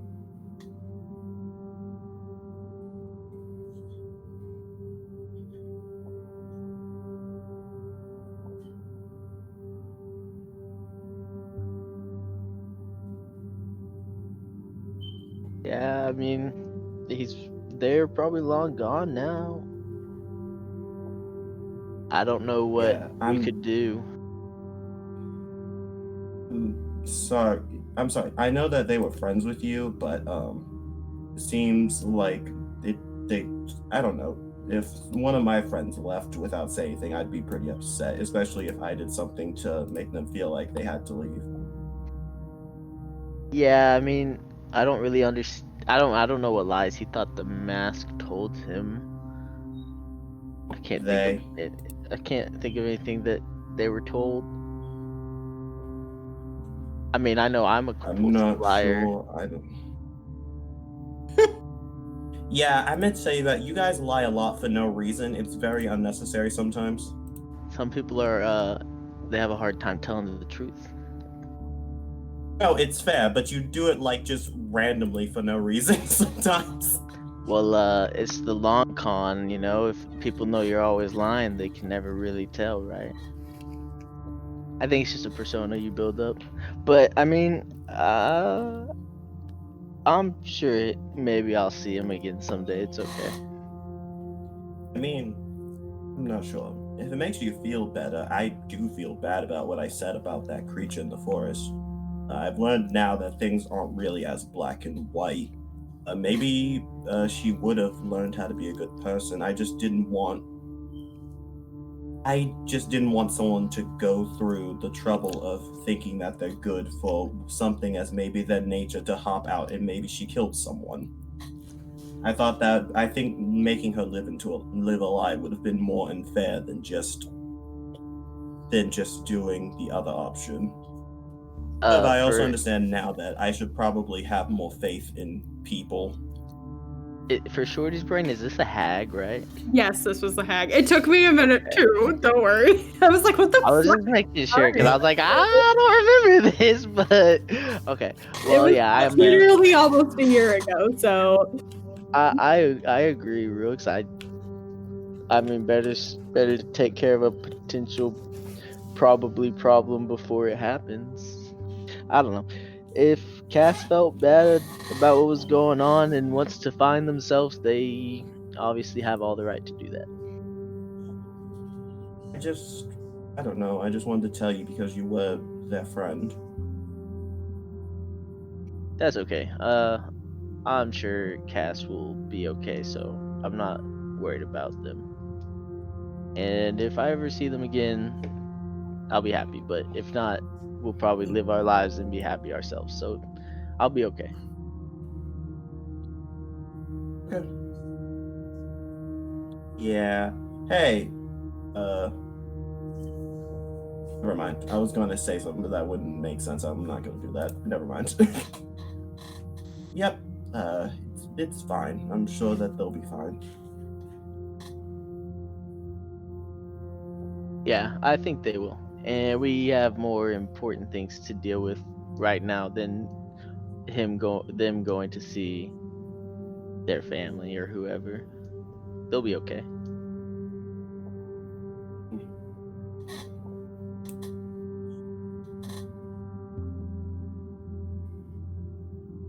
Alrighty. So you guys leave on that somber note and head down to the room, the entryway, the giant doors of the castle have been thrown open. The sun is rising. You can kind of see it on the horizon as it beams through the door. You are kind of on, like, you see Blanca and the rest of the group kind of standing in a balcony, and there's people crowding into the gardens as well as the front entryway, which is very large. As I kind of like described before, it's several stories tall with these beautiful red and yellow stained glass windows and this chandelier made of crystals that is shaped like the sun. The bright red light coming through the windows and bouncing off the crystals and all over the room, light almost dancing. Blanca is standing there, a little bit more cheerful, with Edna, who is just by her side. She kind of glares at you, Dr. Rooks, because you ordered her to go to her bedroom and rest, and she just wants to be there and make sure. And the two of you kind of join the group as you all step forward, greeting the people before you.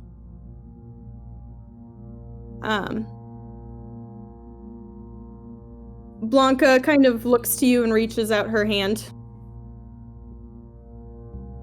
He takes it. Okay. And as he does, really quick, DM. Mm-hmm. I want you to know that I actually prepared. What's it called? I actually prepared the sending spell just in case I found out where his mother was, because he doesn't know. Dr. Rooks is going to use sending, and he's going to send a message to Cass. Okay. And he's simply going to say, I know this doesn't help, but I'm sorry, and I hope everything stays safe.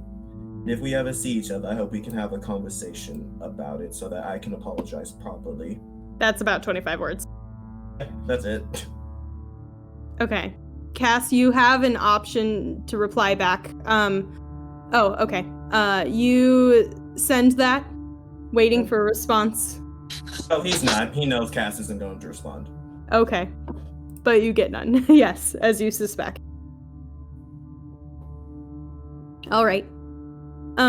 Taking Blanca's hand, you guys step forward into view upon the balcony. The people start to cheer. You do see along the sides of the walls several of the more, you know them as like lords and ladies of the kingdom, who seem to be less excited and a little more scared. Several of them are hiding behind personal guards or some of the like actual guards. But the people in the kingdom have kind of filled forward and seem to be very excited to see you.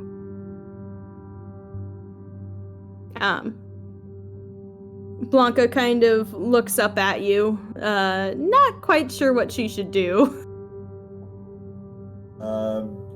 He looks at Vilia to see if he should talk. She like nods once. Hello, people of Brightstone. I know it's been a long time since you've seen me. I'm Grineth. And I was imprisoned for a very long time because my father was taken over by something evil. I'm finding out details now to put you all at ease, but for now, just know that I was fine and that I have struggled. Okay. I have struggled a lot to come this far. We are going to have an open and honest conversation about what we should do next and whether you will accept the new queen. And I want everyone here to make a decision that they think will be best, and we'll put it to a vote, or we'll hear what you all have to say and then talk about it in private with the leaders.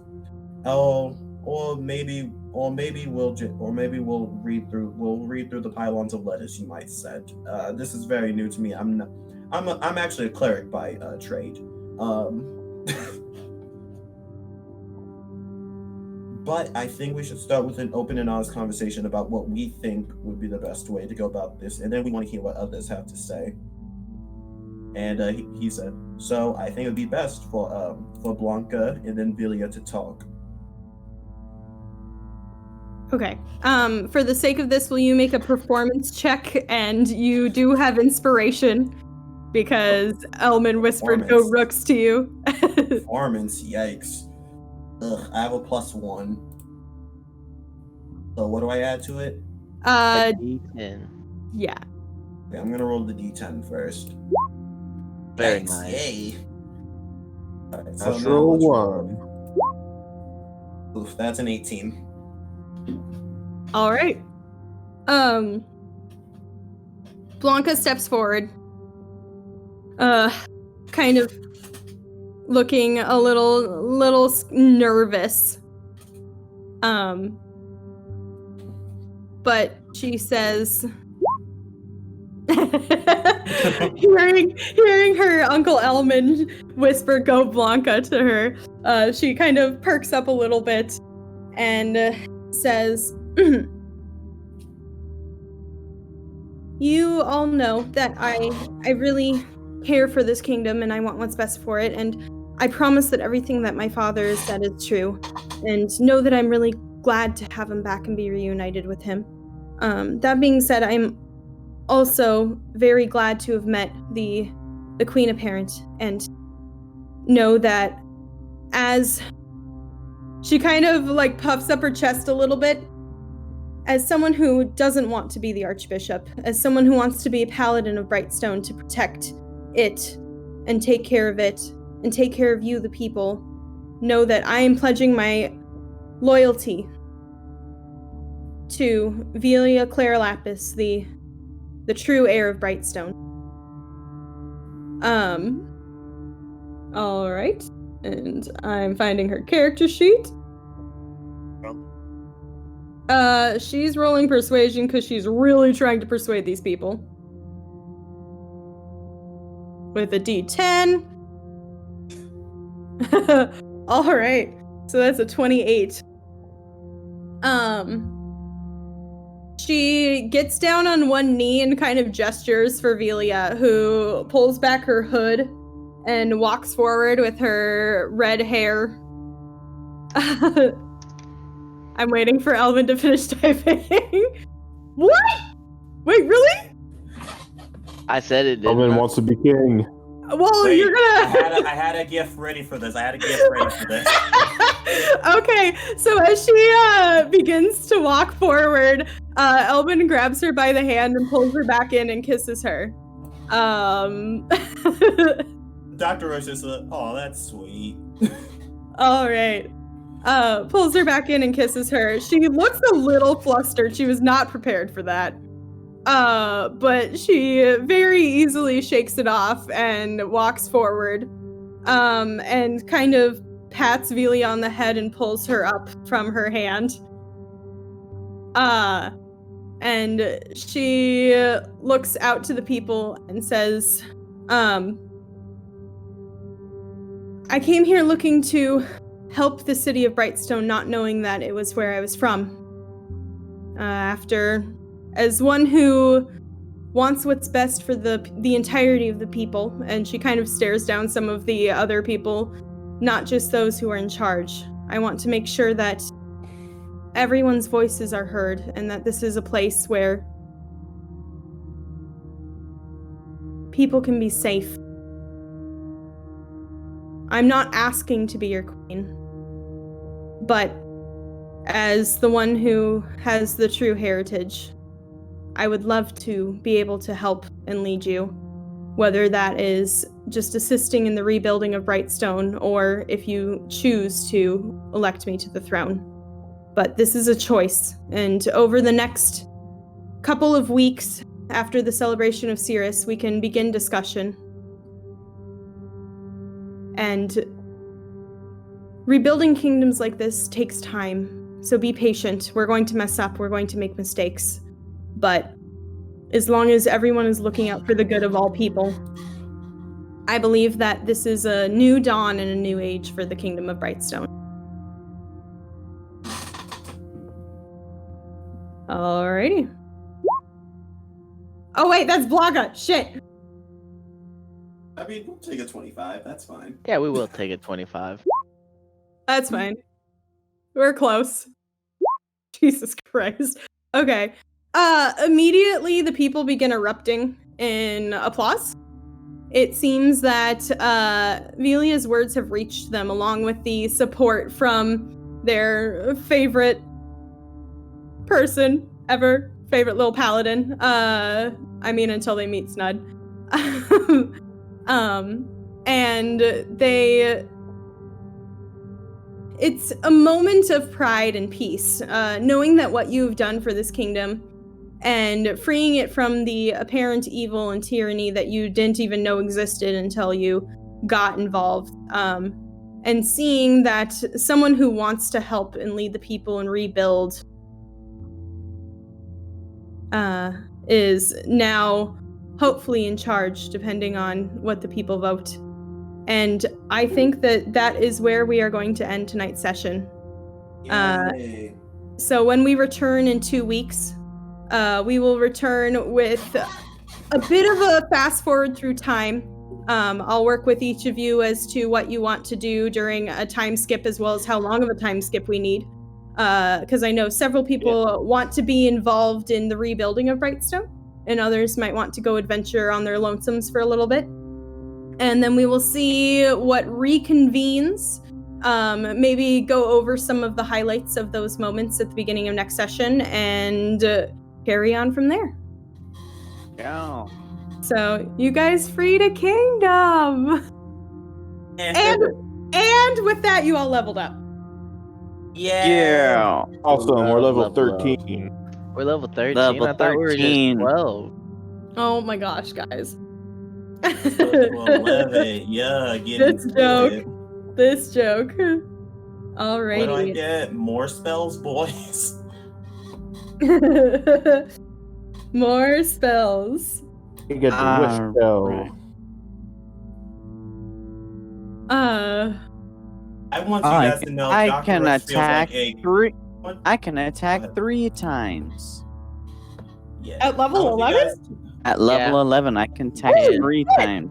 does Yeah, so I'm much about to damage whoop some now. ass. Damn. Okay. Hey, Anyways. all Dr. Rooks has is more spells and feeling like garbage for being a trans person who consistently misgendered someone. Okay. On that note, we will see you guys next week on Thursday for the continuation of our Patolis camping. So we hope you all have a lovely rest of your evening. If you are not in our Discord already, go ahead and hop on in, as well as follow us on Twitter for updates and the like. And yeah, we will see you guys next week. So everybody say good night. Good night. Buenos noches. night.